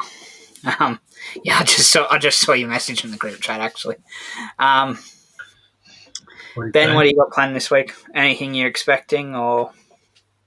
I'm expecting Australia Post to pull their finger out of their asshole and the package. Like, see you in 2023. Yeah, correct. Jeff Mullen's last auction, great bloke. I have not received it yet. It's not his fault, and I haven't even brought it up with him. But it's been sitting at the depot in Sydney since not Sunday just gone, the Sunday beforehand. It was supposed to be delivered on Saturday just gone, and they didn't bother.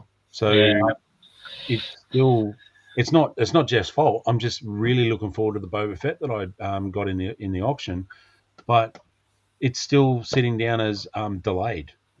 I've ordered something from the UK. It's taking a week. It's in Sydney already, whereas the shit from Melbourne, the stuff from Melbourne has been sitting in Sydney for over a week, and I've got like 3 or 4 things that just have not turned up, and they're sitting everywhere. It's just annoying me, and I just would really like some of this stuff to turn up. I held off. I've been avoiding doing too much in terms of postage. Yeah. And I've asked Jeff to wait because he's got another auction coming up with us pretty soon. So yeah. Oh crap! I forgot all about the auction thing. Can I just say that anybody ordering from the US, right? If you guys are thinking about shipping it back to Australia, don't bother with USPS unless you go with Priority, which is kind of like the second highest. Even then, I'd stay away from USPS as much as possible because it's going to be every service very soon. I would pay an extra premium, like 30%, 40%, depending on how heavy it is, through FedEx. Yeah. And because it's guaranteed.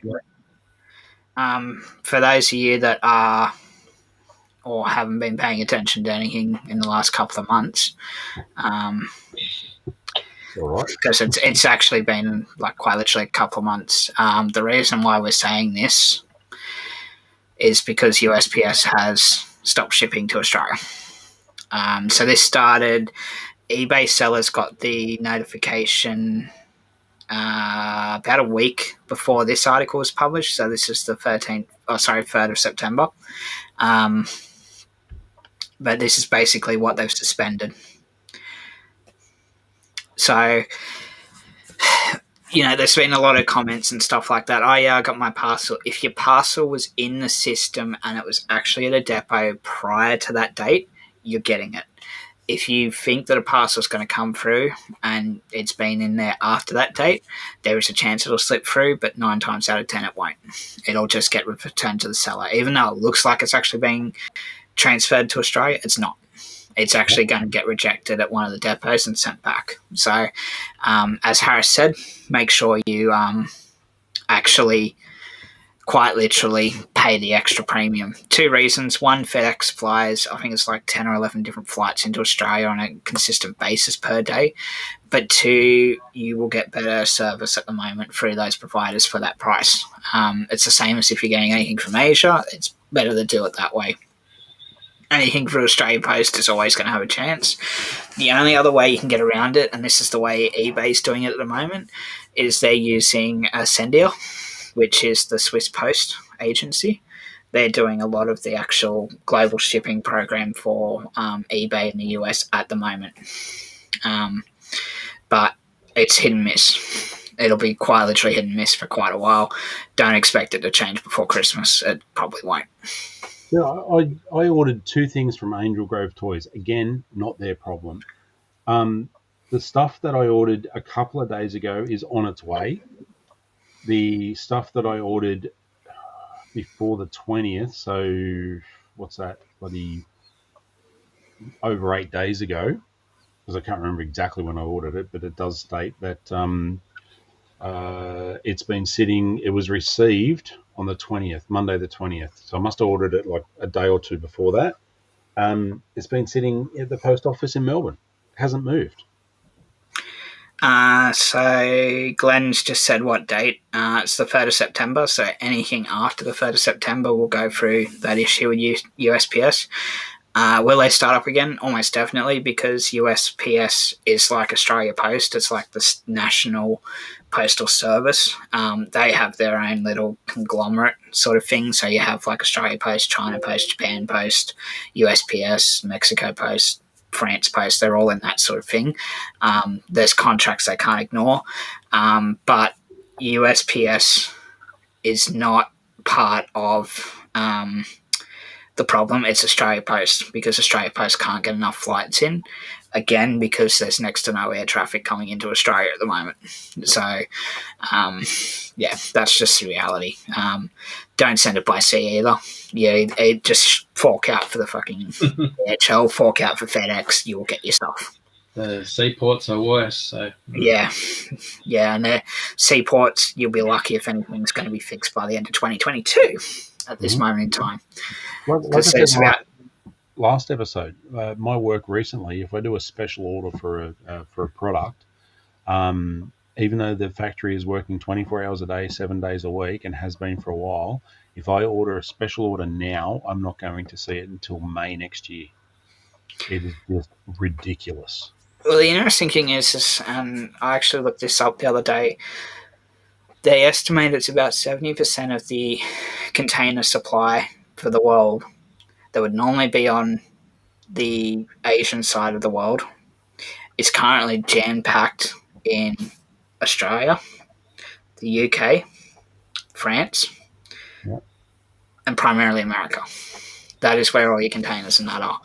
And that backlog is now just starting to back up and back up and back up, because ships that are coming out of the States are not taking empty containers. They're taking full containers of stuff. Yeah. That's the issue you've got, because these containers can't get it out.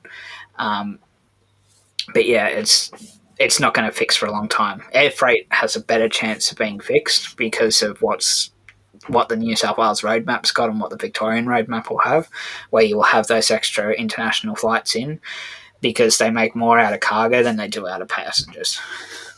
But you can't operate a passenger plane as a full cargo plane. Yeah. So cargo eats less during a flight.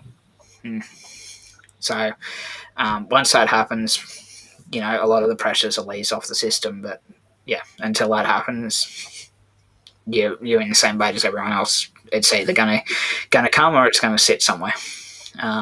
And Sydney's a mess at the moment in terms of distribution facilities. Even the overflow ones are full of shit. Which again is why I can't understand why there's been so many issues with getting stuff from retailers when they're well aware of the situation. Speaking of retailers, to close out the night, we're just going to have a quick look at Zing. So a few of you will be asking about these figures. These are the new VC figures, which I will try and make this larger again.